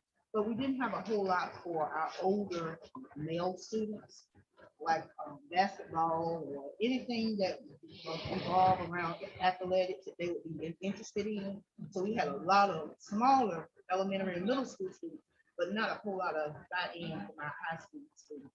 And if we can create something that we could help to bring them in and keep them out of the streets and out of trouble for the summer, I would surely look forward to seeing that happen as well this summer. I'm excited about next week. I've been looking to some options. Okay. So hopefully we will have some engaging options for them as well. Okay. Because I know that is a need. That is a great need. and work with the ADs from, I guess, both schools. Right. Yes. To see if that's something, like the campus, something they can spearhead or, That's great. Thank you. All right. Any other questions? All right, moving on to letter G, transportation update. Mr. Freeman. Come on down. It's your turn. Good evening, board chair, board members and superintendent, guests and colleagues. From the transportation department, I will say that we have done a good job at starting. It's just a one-man band right now, but hopefully in the future, we'll get someone on board to help out in the area and install more things. Transportation department. Right now, we have 3 trucks that we purchased. The third one was for maintenance, Mr. Turner's driving. Truck number 13 is for grounds. They use that truck just about every day. So they needed cutting grass or running objects and packages to the school with the trailer or whatever. Truck number 14 is for transportation and central services. Wherever we got to go, I guess we'll use that one there. We took it out. I took it yesterday to Emporia to pick up parts. Drove good, handled the road real well. Me and Mr. Tillery went to a training with DOT in Little Washington, and we made it back safely with that. Truck number 15, Mr. Kennedy drives it every day for maintenance purposes. I'm pretty sure everybody's seen it in the district. All the trucks have a number on them, the emblem on the front and the back. It says Weldon City Schools on the back tailgate, so it can be easily identified. Lastly was Bus Appreciation Week for our bus drivers. Very hard to get 13 people together to get a group picture, but we got the main guy, I guess Mr. Tillery is in our picture. We gave him all monogram polo shirts to wear. Something that would stand out and other than the ordinary, just a vinyl shirt or a t-shirt and a cup. We gave them that, and that's about it. Other than working with DPI and getting our routes together so that we can run more efficient in the coming school year and over the summer for summer school, which is it's a task because it hadn't been done, but I'm trying to master it. Every week I'm working with them. Even took the opportunity to go to Edgelaw University and complete courses on that on their campus. What else?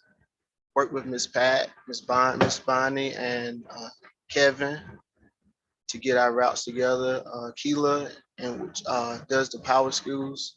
Work with her on getting all the student data and get me acclimated with my credentials to get in power schools. I can go in and pull a student and put them on a bus, assign them a stop or a route now. So transportation has been working very hard. Got a few great strands along the way, but we all right. And that's about it. All right. Any questions? Yes, go ahead, Ms. Jean. I think it's Mr. Freeman. Yes, ma'am. Yes, ma'am. That you did transportation. I mean, tell me really, what do you do? Work on our vehicles or how do it work? I mean, what do you do? I know we just got the trucks and things, but what are the other things that you do for this transportation? Well, I serve as director, and I think in the order it should go with coordinator and mechanic on the activity buses and the county vehicles. That's a part I left out. That just, over the past week, we had DPI come in on Wednesday, Thursday, and on tomorrow. They probably come to our office tomorrow to look at one of those activity buses to see if they are in compliance, which they should be. Working with Halifax is a little challenging, but we're working with that just because they haven't had a director to want to go at it and do what's right. But we've ordered parts and got things going in the right direction. We're working on those buses. So I mean, you make sure that our athletic buses and all are up to date, you know, whatever needs to be done when they go out. Yes, ma'am. Well, those are buses and stuff that we got out in those cars and things. Do you see any fixing or anything being done to some of those buses out there?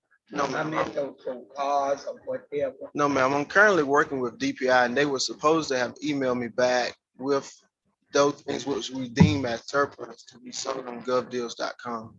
So that's something that I was going to bring, but I couldn't bring because I didn't have a definite answer on how we're going to handle it.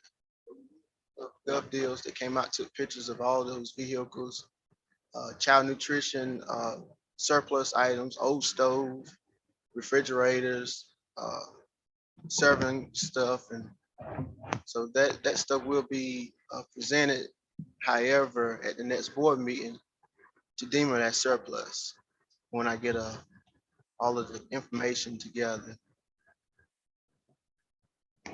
You saying you have it together on your end, but DPI has not given you instructions on That's how right. to proceed? Yes, sir. Okay. Yes, sir.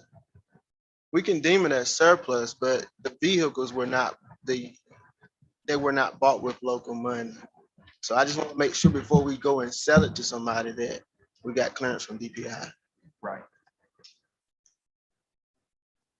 Yes. The worker area. What needs to be done in that area to make it conducive for your? I know some things that need to be done before you hire, but I don't know if they were done. They were done. I had a slide for that, but I didn't want to put that out there. Okay. Kind of just work around it, chop it up so we could get a bus in there. Grounds actually parks their truck in there with the lawnmowers on the back of it occasionally while we're not using it. I took the buses from on that back line. I don't know if y'all been back there. They were on the back line with the other buses that looked like they were not operational. I took those and drove them up towards the building because I felt like if they was back there, then things could happen to them because they were amongst junk, basically. Our work area, other than the shop, we have finally got a transportation director's office. That's functional now, I think, after the last few days of the paint smell going away, but we're working. We're getting things together and done. Mr. Freeman. Yes, Ms. Hale, go right ahead. Okay, where are we with the tracking devices for the buses?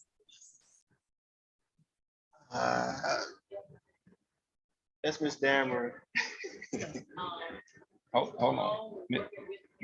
She can't hear you. Would you come up here, Ms. Dameron? Ms. Dameron is coming, Ms. Hale. The Synovia contract was sent to Mr. Malone for review, and I think there was some issues between the two attorneys that I think they may have resolved. We're close anyway. Oh, okay. We're close. I sent them our last set of changes, had not heard back from them. You sent me an email reminding me. I sent a follow-up email this week, and I still haven't gotten a response, but we're not far apart. We were pretty close. So that's still in the works, Ms. Hale, from what I gather from what Attorney Malone just said and Ms. Dameron. See if I've got anything from that. All right. Any other questions? All right. Thank you so much, Ms. Freeman. Thank y'all. All right, and H is our athletic program. Good evening, everyone. Good evening. I would like to give you a brief update on the athletic department. First, I would like to give recognition to a former basketball player that played here at Roanoke City Schools a few years back. His name is Mr. Karan Clements. Karan is currently playing at the Fayetteville State with the Broncos. And some of you may already know that a couple of weeks ago, they recently went on to win the 2022 CIAA tournament. And during that championship game, Karan was a standout. So I just wanted to mention that. And hopefully, in the near future, we can get together as an athletic department and just recognize them, recognize his hard work. Okay. All right. Next, I would like to say we're now done with our winter sports, and both of our varsity teams, our varsity girls and our varsity boys, both went on to the playoffs. And our junior varsity basketball team will be recognized for making the top 3 in the conference. So, all right. Also, we're now well into our spring sports. Our softball and baseball team has both started playing in competition, And our track team attended their first track meet on yesterday. And next, I would like to share that our football helmets has already been sent off, reconditioned, are back here now and ready for the upcoming season. So thank you to the board for looking out for the safety of our student athletes. Okay, and the last thing that I wanted to mention, I just wanted to let you know that due to some last minute schedule changes, some of our coaches, our spring sports couldn't continue to coach. So I want to know if it's possible for me to make some recommendations. I've been, Ms. Dameron, she's been working closely with me, but I know I've been late. And she's been on me about being late, but I just found out on the 10th that I got 2 or 3 other coaches that are willing to come on out and finish out the sports and want to continue doing it as long as they're working for Weldon City Schools. So I want to know, is it too late to make those recommendations? We'll address that later. Sounds good. Okay. Are there any other questions for me? Anybody have any questions? Outstanding job. For this year. I'm excited. Thank you. And hopefully we can, maybe get Ron to come, maybe work in the summer program, if he's not in summer school, or work for the summer. That'll be great leadership for our young men. Well, he would be more than happy, and I know that you asked earlier, Dr. Carpenter, that we already gonna start that program on next Tuesday with the athletes, with weightlifting and football training and basketball training. And our one of our assistant principals is working with some students, some amateur athletics and basketball also.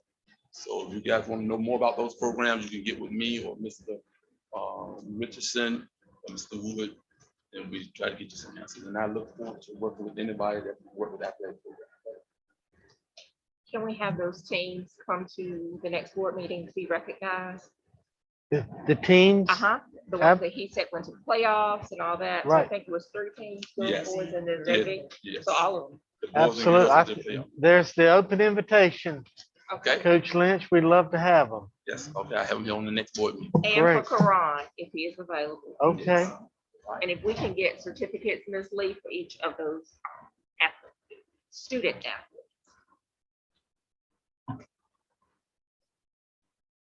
Okay, Coach Tank, I was expecting you to smile when I said those Broncos. I was, and the mask was on. Yeah.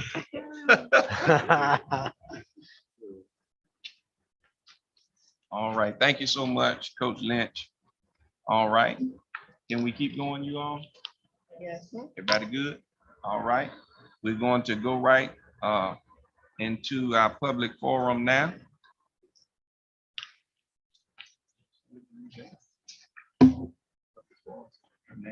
Oh, yes, sir. Okay. Let's see.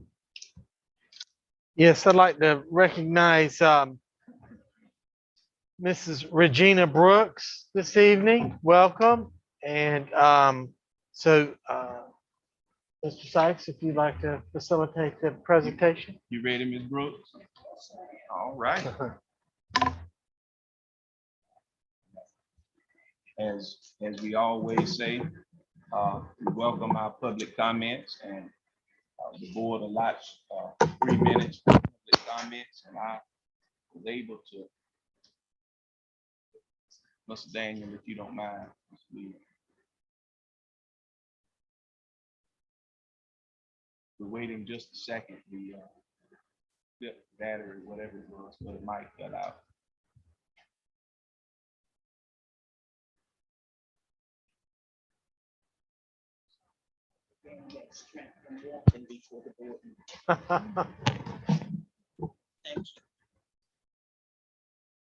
And the alarm goes off, it will in 3 minutes. Get the time all right. Let me know when you're ready to start. I'm ready. All right. Good evening. I am just so excited to be here tonight. I had pages ready, but the Holy Spirit directed me just a few minutes ago to something else. Welcome, Dr. Sawyer and all other new employees to Weldon. Dr. Sawyer, I thought I was at East Carolina University in the master's and 6-year program when you showed the video, Dr. Connor and all of them. Oh Lord, I said, here I am at East Carolina again. That was wonderful. I thank God I attended Winston-Salem State and East Carolina University and obtained my degrees because I am an educator who is for all children. And I also work with Miss Cynthia Harris, the master grant writer of North Carolina. So I advise you to use grant funds very, very carefully to the T, or you will be sanctioned. To Dr. Sawyer and all other new employees, as I've said before, and I'm going to say it at every board meeting, when you bring your children or relatives and you enroll them in Weldon City Schools, we will have a first-class school system. My husband and I did it. I had to work on my son, but he left at 16 and attended Morehouse on a scholarship and went on further. Now, Dr. Sawyer and Dr. Connor, somebody had better get in the classrooms and find out what's going on. I know so because I'm right here in Weldon. I see and I hear, and what I see and hear is not all lost learning. I want to share with you tonight because, as I say, I'm so excited. Please get this magazine, The Lake, Black History Month and Women in History. We have here ladies that I know from Hamilton, North Carolina, went to school right there where I did in Martin County. They are all the Randolph sisters. They went to the Rosenwald School, which still exists in Hamilton. I was so happy to write them a note. And then because of time, we also have in this same magazine, Reverend Lorenzo Lynch, who is also a native of Oak City, where I'm from. His daughter is the former Attorney General, Loretta Lynch. They did it. They learned in a Rosenwald school. I was about to go to the Rosenwald school, but the year that I was going to first grade, they closed the school. So I went to Westmont. Now, let me tell you, I got the best education, and it wasn't all about money. I hear you talk about money, but unless and until you have dedicated educators, parents involved, community, you are not going to have a solid education. Children need to be holistically educated. And I know I'm right about that also. So as I state, I am an educator. I can walk it and talk it, and I will continue to. I've talked it with the State Department. I've talked it with the governor, and I'm going to continue. And you need to come down to the town board meeting. We had one Monday night. Taxes, water, all of these things are discussed. You need to be a part. Thank you so very much. I'll continue next month. All right. Thank you, Ms. Brooks. Do you Okay. have any? Yes, sir. Mr. Rodney Pierce, welcome.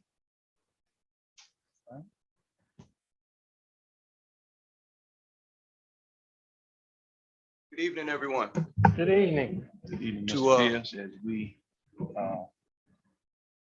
stated earlier, Yes, sir. we allot 3 minutes for public comments, and we thank you for coming tonight to share whatever comments you have for us, and you just let me know when you're ready. Yes, sir. All right. Go ahead. All right. Again, good evening to everyone. Good evening. I'm coming to you tonight as a parent, as an educator, and as an advocate. There is a court case that has been going on for close to 30 years. It was profiled on WRAO last night in a documentary called the Leandro case. This case was originally filed a few miles down the road, Halifax County Superior Court, 1994, filed by the current Board of Education attorney for Halifax County Schools, Mr. Larry Armstrong. This case has gone through the courts for years, but in 1997, when it was first ruled on, the judges said that every child in North Carolina should have access to a sound basic education. That principle comes out of the North Carolina State Constitution's Declaration of Rights. We are the only state in the country that has the right to an education in our state constitutions Declaration of Rights. But unfortunately, whether it was Democrats in power or Republicans, our state has failed to meet that obligation. Now, Judge David Lee out of Wake County has ruled that $2 billion needs to be transferred to state agencies to meet that threshold. But again, leadership in our North Carolina General Assembly refuses to do it. So I have colleagues at a nonprofit in Raleigh called Every Child NC, Every Child North Carolina. They're on a campaign to get every county commission and every school board in North Carolina to adopt a resolution supporting the Leandro plan. A largely symbolic gesture, but perhaps can be used to put pressure on these politicians to pass this plan. I presented this the other week to the Halifax County Schools Board of Education, and plans are underway. Well, they've already taken place. We've reached out to the Roanoke Rapids Graded Schools Board, also have reached out to the Northampton Schools Board. So we're trying to get all of our local boards of education, as well as our local commissions. We've also reached out to the Northampton County Commissions, and we'll be reaching out to the Halifax County Commissions to get all of our local entities or government agencies or government boards to do this. So my request tonight is that you, the elected representatives of Weldon City Schools, would adopt a resolution supporting the Leandro plan, because every child in North Carolina deserves access to a sound basic education. Thank you.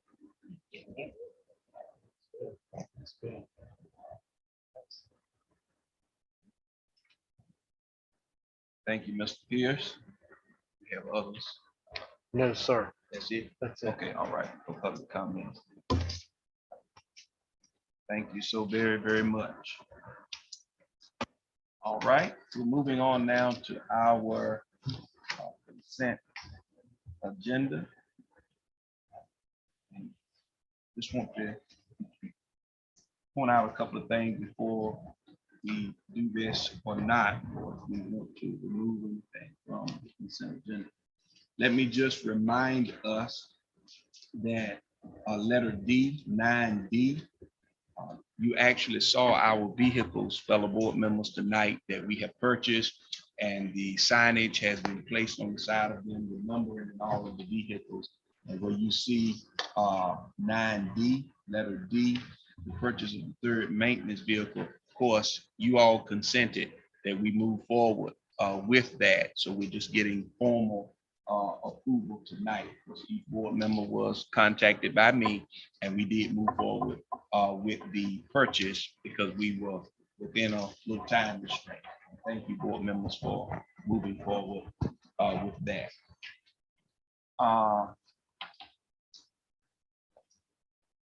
Todd's roofing proposal. Want to talk about that tonight.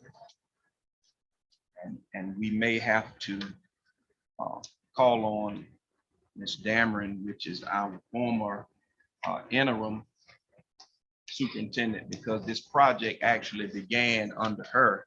And if you all remember correctly, she did share information with us concerning our roof in our February board meeting. But of course, her last day as interim was February 28th.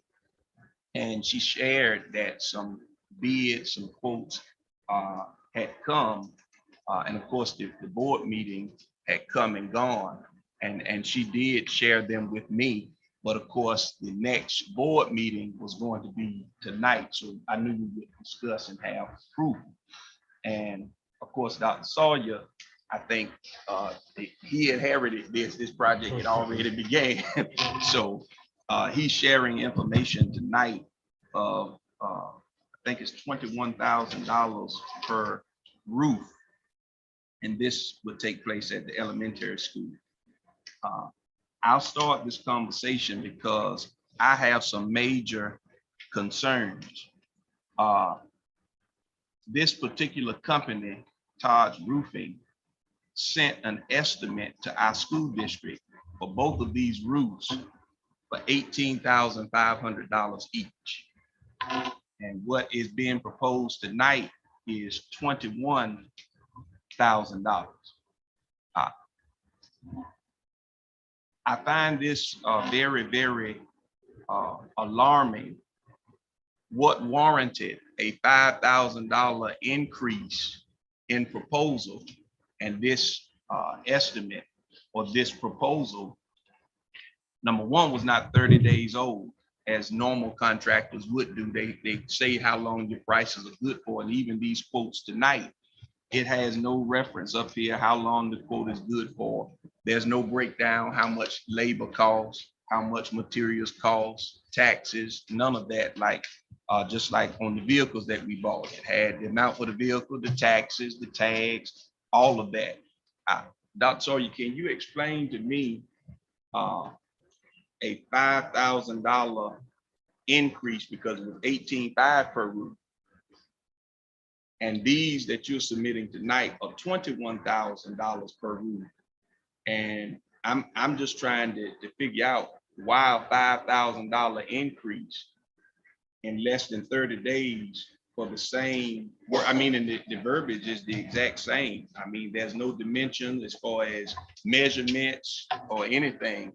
I don't think both roofs are the same size as far as work that needs to be done, or at least the estimates don't reflect this. And I know we need the work done, but a $5,000 increase in less than a 30-day period of time, I find that very, very, very alarming from this particular company. Well, I think you actually answered the question in your statements. We are definitely not in normal circumstances. We're in very unprecedented times. And when Mr. Todd presented these estimates, just like the current reality that we're all dealing with gasoline and groceries, things constantly are going up because of the unpredictability and the difficulty in obtaining goods and services. So I don't really like it, but I think we're pretty much at the mercy of the current economic state of affairs that we're navigating through right now with inflation. And so I just present to the board for approval the fact that it is a $2,500 increase for each roof.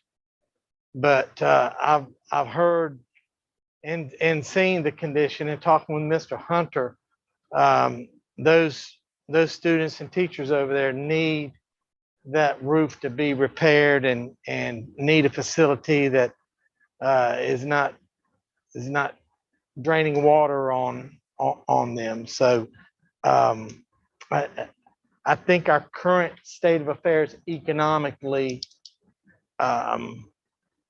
warrant, while we do not like it, the increasing cost. And I'm gonna get to you, Attorney Malone. I totally understand that, but maybe I should phrase my statement a different way. Normally, anybody that's doing anything professional in any contract, even with the heating and air conditioning units that we had and that we had, bids on. They told us how long the prices were good for. I mean, they put it in there, but there was no reference of that in this. And so even if we were to approve this tonight at this cost, basically what I'm kind of gathering, I know inflation, is what it is, and we can't do anything with that. But under any normal circumstance, and this is not extreme, this is not outside of the norm, there would be a reference to anyone that's doing professional work, how long quotes are good for. And where I understand what you're saying in inflation, but within a less than a 30-day time frame, that just raises red flags with me. It really raises red flags with me. And where I want the work done, personally, the work needs to be done, but the manner of and I say this, and I have to say it this way, the manner of professionalism from Todd's Roofing, that's alarming to me because this actually started and the quotes were submitted. And we could have gotten approval if they had gotten it in, for the board meeting. And I know it needs to be done, but a $2,500 increase per roof in less than 30 days, that's a red flag for me and where I want it done. But I also feel like we should get somebody else to do it because I mean, where inflation is, but $5,000, that's and with no breakdown of material, how much labor is, how much material is, what taxes are going to be. That's me, especially knowing that it was 18.5 and a $2,500 increase per roof. So we going from 37,000 to 42,000 in less than 30 days. Right. That doesn't, and I hope you can understand where I'm coming from. It's concerning. Yeah, that almost looks like to me that there's a kickback somewhere, and I'm just gonna say it for less than 30 days. That's what it looks like to me. I'm not saying that's what it is, but that's what me looking at this, that's what it looks like to me. Attorney Malone. So the bulk of my work is construction. It's what I do. And I mean, I cannot explain how different the marketplace is now than it was 2 years ago. Roofing is one of the areas that the pricing is just going exponentially up. I agree. And I would say, I mean, you raised great points about the quote itself and how it's not broken out in any meaningful way. I can see that. But I bet that you would find that if you go out and they come back to you next month with a different vendor, it'll be another $2,000 more higher. It's just ridiculous. I'm on the PNC board. We oversee the PNC arena, and we're getting ready to put a new roof on that. The estimate on that roof several years ago, well, when we first started this, not that far back, it's $3 million. The latest is $9 million. It's tripled in cost in months. Simply because the pricing of this, it's hard to get materials, the pricing, nobody will hold their prices. We're bidding projects now, new school projects, and the steel manufacturers will only hold their prices for 15 days. So, my point exactly. Well, but this is like instead of the old 60 days. And so for school systems, they're having trouble. How do you do this? You bid it and you barely have opened the bids and you got to get this to a board of education to approve, a $20 million project or $50 million project that fast and so 15 days is hardly any time on these projects. Just nobody's holding their prices.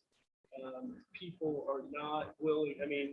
We're bidding the Granville County Schools is bidding a roofing project.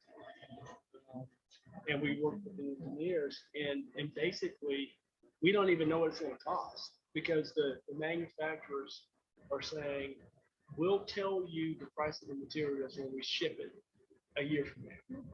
So, you're bidding it blind. You're bidding the labor and everything else, but you have no idea what the material is going to cost.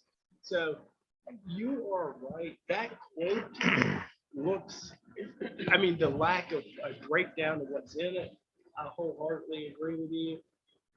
The fact that they're not holding it open for any amount of time does not surprise me in the current marketplace. And the fact that it's going up in 30 days doesn't surprise me in the marketplace. Anyway, that's all I'm saying. I defer to your decision. And Attorney Malone, where I appreciate everything that you just said. There's a lot of points that you just made. Number one, if prices go up, just like you said, this particular, school district or wherever it is in the arena that you're talking about, they told you they would let you know what the price is once they ship material. Right. On the other hand, this is it had already been quoted as far as material, and this isn't 30 days old. Well, I understand what you're saying, but they didn't say in the estimate we will let you know what materials are, when we actually start the work. So, you could actually set something on the calendar when you're gonna start, and then you could have them things, to discuss. That's my only point. Well, I understand things are going up, but I mean, there's a whole lot of information lacking and that's agree all with I'm that saying. part for sure. I mean, the lack of information, I totally agree, that part for sure. Yeah. I mean, And but that- I'm just not surprised to hear what I see and what I'm hearing every day from people. I'm not surprised to hear that the price is going up in 30 days. It's just, it's just a bad market. That's I mean, you get prices, you have to try to get it under contract immediately, because people aren't holding the price. And I get that. I just, it's just. And both of these quotes are gonna be elementary. Right. Oh, I don't disagree with you on that, Michelle. Yeah, it should have been I done. don't have any of that. Right. So, And see, that's my point. If I it's, agree with the lack of information. yeah, I mean, because they could tell Dr. Sawyer, you could call them tomorrow and say, yes, the board approved it. And he say, well, it's going up another $3,000. I mean, we're gonna start next year. right, We need to know something, when you gonna start. right. It's What no we paying start for? date. What are we paying for? I don't know. Right. I wish really would like more information, so that can go immediately in this request here, because I just can't see us saying $42,000 and we don't know what we did. It just says labor and materials.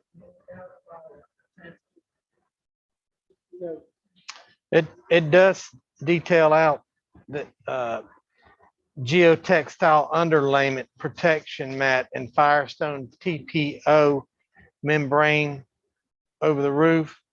And from my understanding, that is the highest quality membrane that they can put on the roof. They did share that availability will be a concern. That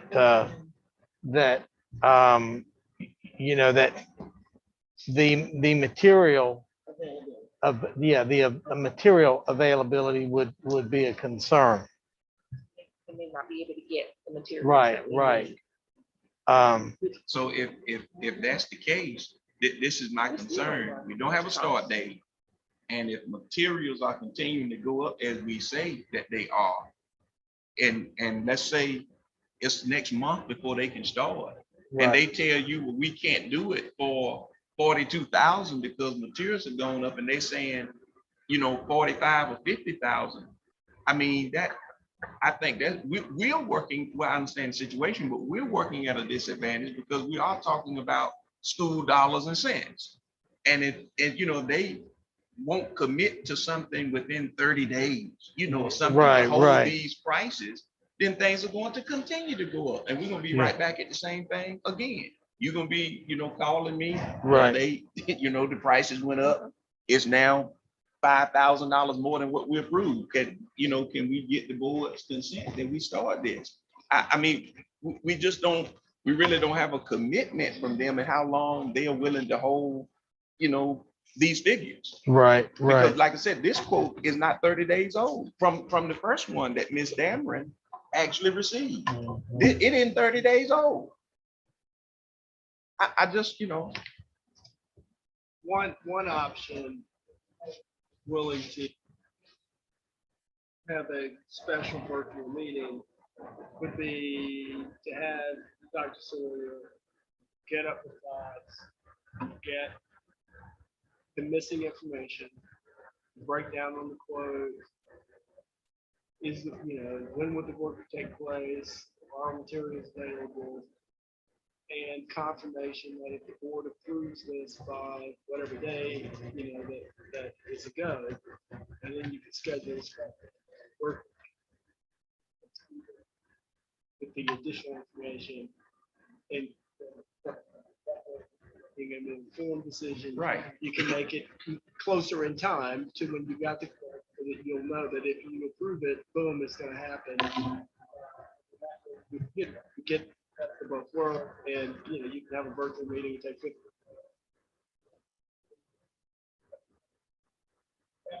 Good way to walk through. Yeah, I mean, I'm lacking information. That's No, my I point. agree with that part. Yeah. I totally agree with you. I mean, there's not enough here. You know, Right, I agree with that. right. I'm moving to table top. Hold on, Mr. Williams, but we got a motion on the floor. Can I do this real quick? Oh, yeah, you can do that. It has been motioned by Ms. Kay Robinson and seconded by Ms. Bird Robinson that we table the Todd Ruffin's proposal. Is there any further discussion on readiness? Mr. Williams? Okay, how long have they been? I have the slightest idea. I don't know. They're a local company. Based on Roanoke Rapids. And the reason I asked, let's say like at the elementary school and you went to high school, we had some work done. It falls through within the warrant period, but these people going out of business, so they change the name, so you still stuck. Yep. So, you know, we might have to go with someone with the breakdown that's gonna pay more money just because they the cheapest. So it doesn't mean they the best. I agree. Sometimes you're gonna pay for what you get. So if we have someone that's gonna be hired and they're a credible company, been in business for a while, then this is what we need to go with. Because in the long run, it's gonna cost you twice as much. or three times. And the information that you asking about, that's more information that, you know, we need to receive. Because I don't know if there were 2 bids. How many bids were there? It's supposed to be normally 3. Is this the only bid that was received? Yes. So, well, this was the only bid that was received. I think I mean, to your point, it may be somebody else more credible than this what just came up, you know, to go with. And I don't like to see us, you know, continue to draw it out, but you pointed out a good, you know, point. I mean, I don't know anything about, and if this is the only place that submitted something, I think we're missing a whole lot of information. We got to get that too. According to the Better Business Bureau, they've been in business for 14 years. 14 years. I think they get a good rating because they joined the Better Business Bureau. You right about that too? Yep.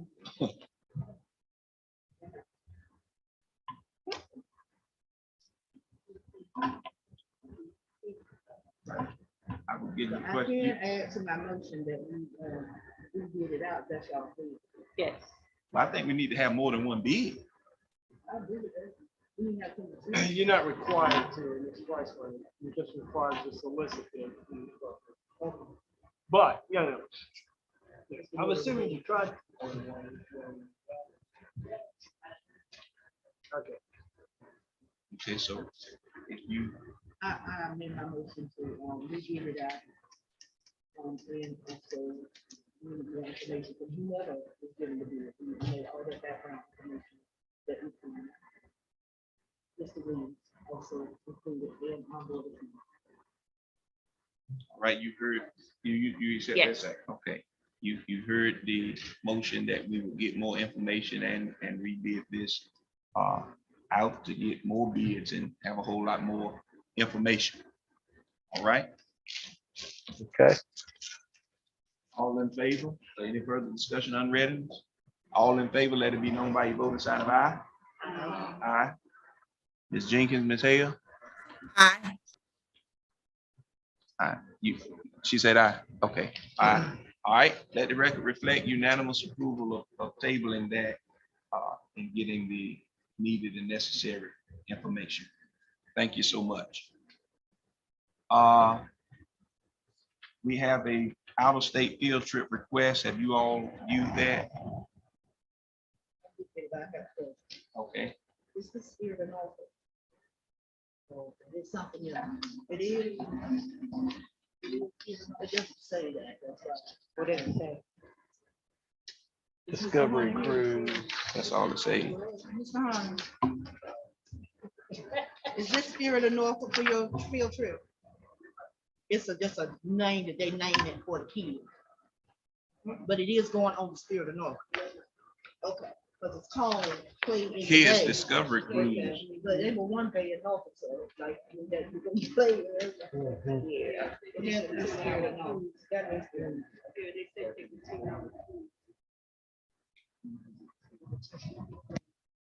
And you're taking 7 to 8 students, correct? And how many parents? I don't see a parent number. Do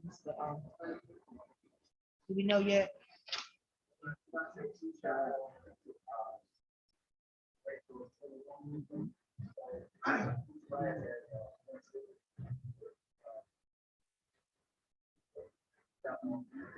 Are those the parents, the two that you're talking about?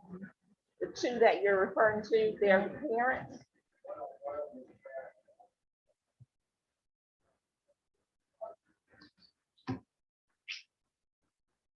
So you have a total of 6 chaperones. Including you, right?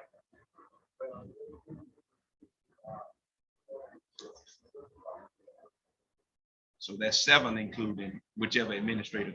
Okay. I need some men folk on that bus, handle the boards and stuff. I don't know where you're gonna find them.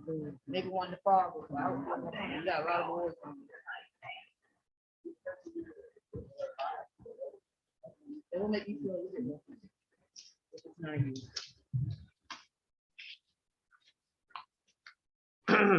Okay.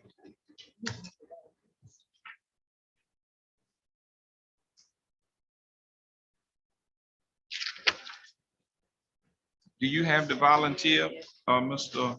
Hunter? Okay. Board members, did y'all hear that? Yeah. Said he doesn't have a volunteer. But I agree with Ms. K. Robinson, Mr. Hunter.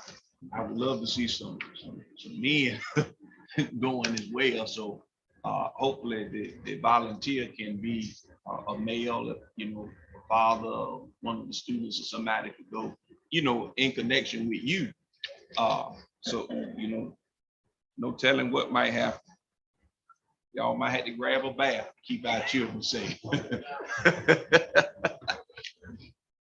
All right. Any other questions or comments on the video trip?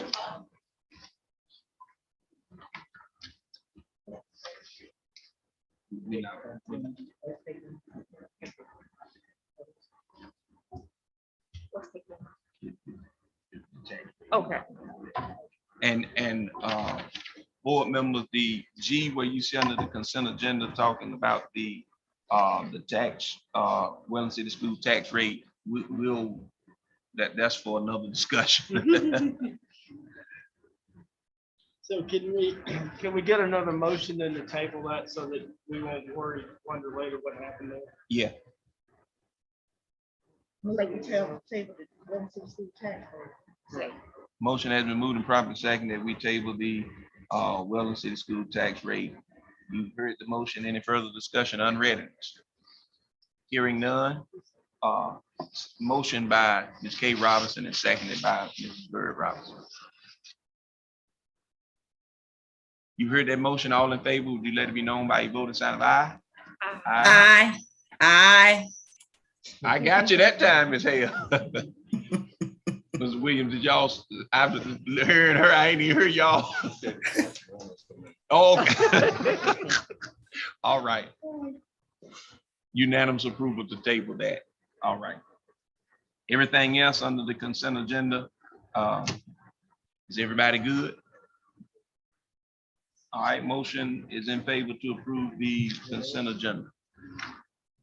It's motion that we approve the consent agenda. Second. And motion by Mrs. Bird Robinson, seconded by Mrs. Donna Harrison, that we approve our other items with the consent agenda. And I'm gonna say A, B, C, D, and F. We've already motioned the other ones. All right. Any further discussion? Unread. Hearing none, all in favor, let me know by your voting sign of aye. Aye. Aye. But yet, Ms. Hale. Aye. Aye. All right, thank you. Let the record, any opposed, nay? Let the record reflect unanimous approval of the consent agenda items. I'm saying them again, A, B, C, D, and F. All right, moving on to item number 10, our 2022-2023 academic calendar. It was provided for us. Do we have any questions? Should be 22, 23. Written up here, it says 21, 22. Unless I don't read the correct one. Yeah, it is a correct one. It should, yours should say draft 22 and The 23. correct, I'm missing on, right. the correct one I'm missing on is one. online. Say again? The correct one was online, assembly. Yeah. But in our packet, we got 21, 22. Mhm. Okay.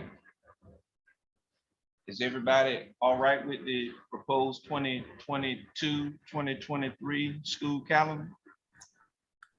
Is the school calendar the same for the early colleges and high school and, well, all schools? It is. They are all calendars at each campus they're aligned. Yes. Just one question. Is that going to create any difficulty with RVEC and the high school? Because I know the community college has a little different calendar than what our school calendar has. So we've normally tried to align RVEC and the high school alike, because you know they have different start times, different breaks, things of that nature. So was that inclusive? That was inclusive, yes, sir. It actually gives us the flexibility to be closer aligned with the community college. Okay. Okay. All right. Were there any remote days added in? You can't do those anymore, right? Let me do those now. Miss L, I don't know if you can see, but I think Miss Dameron, and looking at the grant money, Miss Terry Austin and Dr. Carpenter, everybody shaking their head saying, no, we can't include those remote days. So Dr. Sawyer, I'll look for the final answer from you. I didn't think we were allotted those remote days anymore. Right. Yeah. Not at this juncture. No, we've not designated any of those days. Okay. Right, there are no remote days, and also, as of right now, it doesn't appear that you're gonna have the 5 remote days for weather that you had this year, because that legislation ends in June, last I saw. I mean, I think it may come back, but the last email I saw on that was in the office, it looks like that's not gonna be available next year. Okay. So I guess with that being said, if that does become available before this school year is out, or when it becomes available, then we'll have to bring the calendar back to No, modify. those are weather days. Those Right. just allow you to turn a snow day into a virtual day. Okay, But so you wouldn't build those into your calendar anyway. I got So, you. yeah, Okay. so even if that changes this legislation, it doesn't go in your calendar. I got you. It just Okay, gives you flexibility during the year. I got you. Okay, okay. All right. Any further discussion on our proposed 22-23 school year calendar? All right, if not, a motion is in order.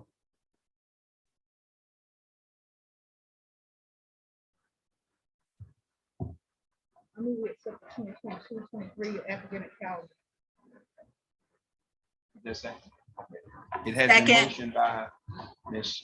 Kay Robinson and seconded by Mrs. Bird Robinson that we approve our 22-23 academic calendar as it has been presented to us tonight. You heard that motion. Is there any further discussion or unreadness? Hearing none, all in favor, would you let it be known by your voting sign of aye? Aye. Aye. Aye. Got it. All right. All those that may be opposed, voting sign of nay. Ayes have it, so ordered. Let the record reflect unanimous approval of the 22-23 academic calendar. All right, next, number 11, resolution as it relates to Leandro. And I think we need to defer to our attorney with this, because I do know that this is in the Supreme Court and it has been there for some time. And I'm not saying that we do a resolution or not, but I think before, if we as a board was to say that we were going to do a resolution, I think we need to have our attorney to draft something and send to us, and it will be something that we can look at and decide in our April board meeting. That's where I am, to see what kind of language, if we did something, would actually go in it.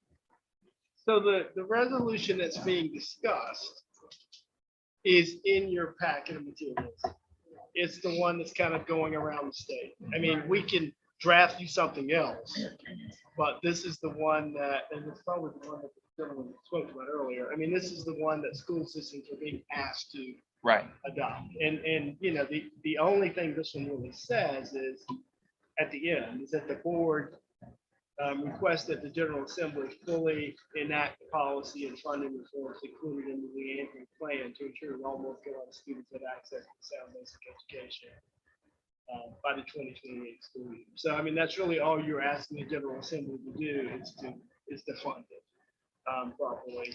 And but yeah, I mean, we can certainly draft you something else, but I mean, this is the version that school systems are being asked to. Well, I have no problem with that, but I just wanted a legal, you know, we talk about it. If the board is satisfied with something like that tonight and the board wants to act, I'm fine. I mean, we don't have to do anything different. I just wanted a legal perspective. Yeah, there's nothing about it that I am concerned about as the lawyer. It's simply asking the legislature to take that $2 billion that the gentleman mentioned earlier and to find some portion of that and to make it available to educate kids.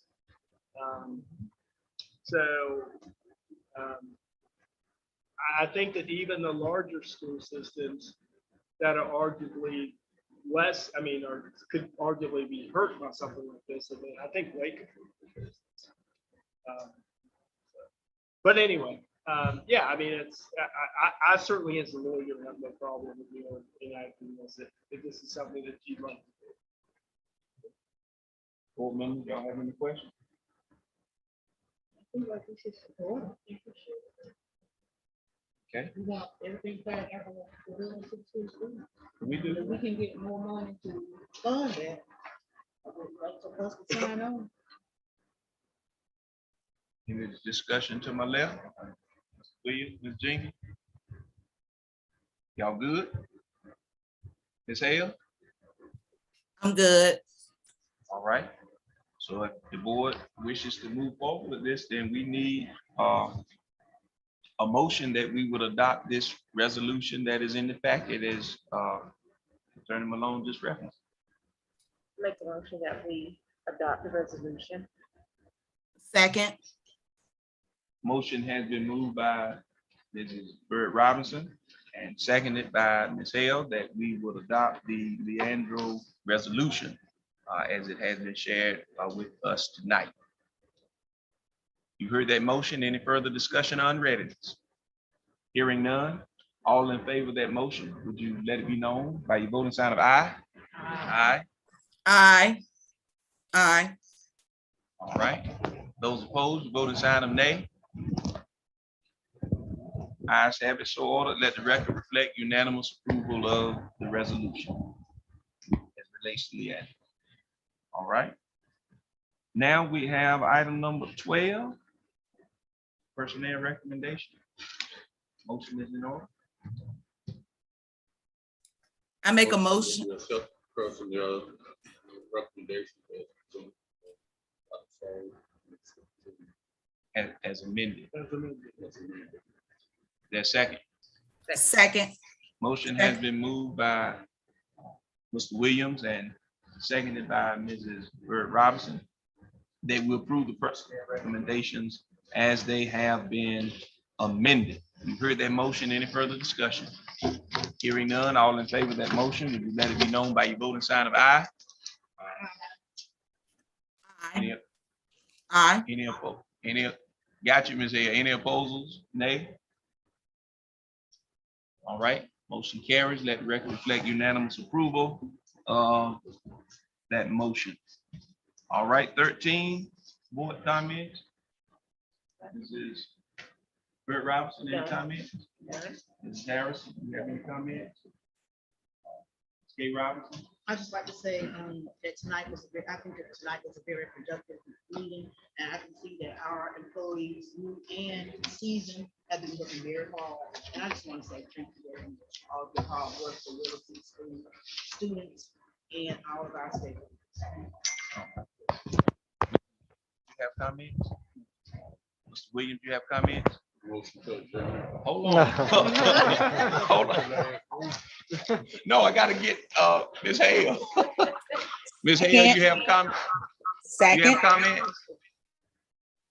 second, I didn't hear you, Ms. Hale. You have comments? no.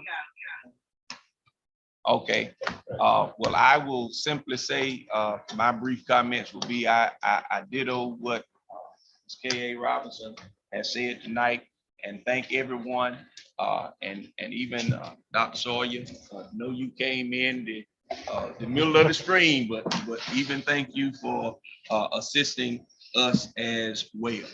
All right, thank you one and all for being with us tonight. At this time, we entertain a motion to adjourn. Mr. Williams, I'm gonna defer to you. Already. Mr. Williams has motioned and Ms. K. Second. Robinson has seconded that we adjourn our meeting for tonight. You heard that motion. Any further discussion? Hearing none. All in favor, would you let it be known by your voting sign of aye? Aye. Any opposed, nay? Ayes have it.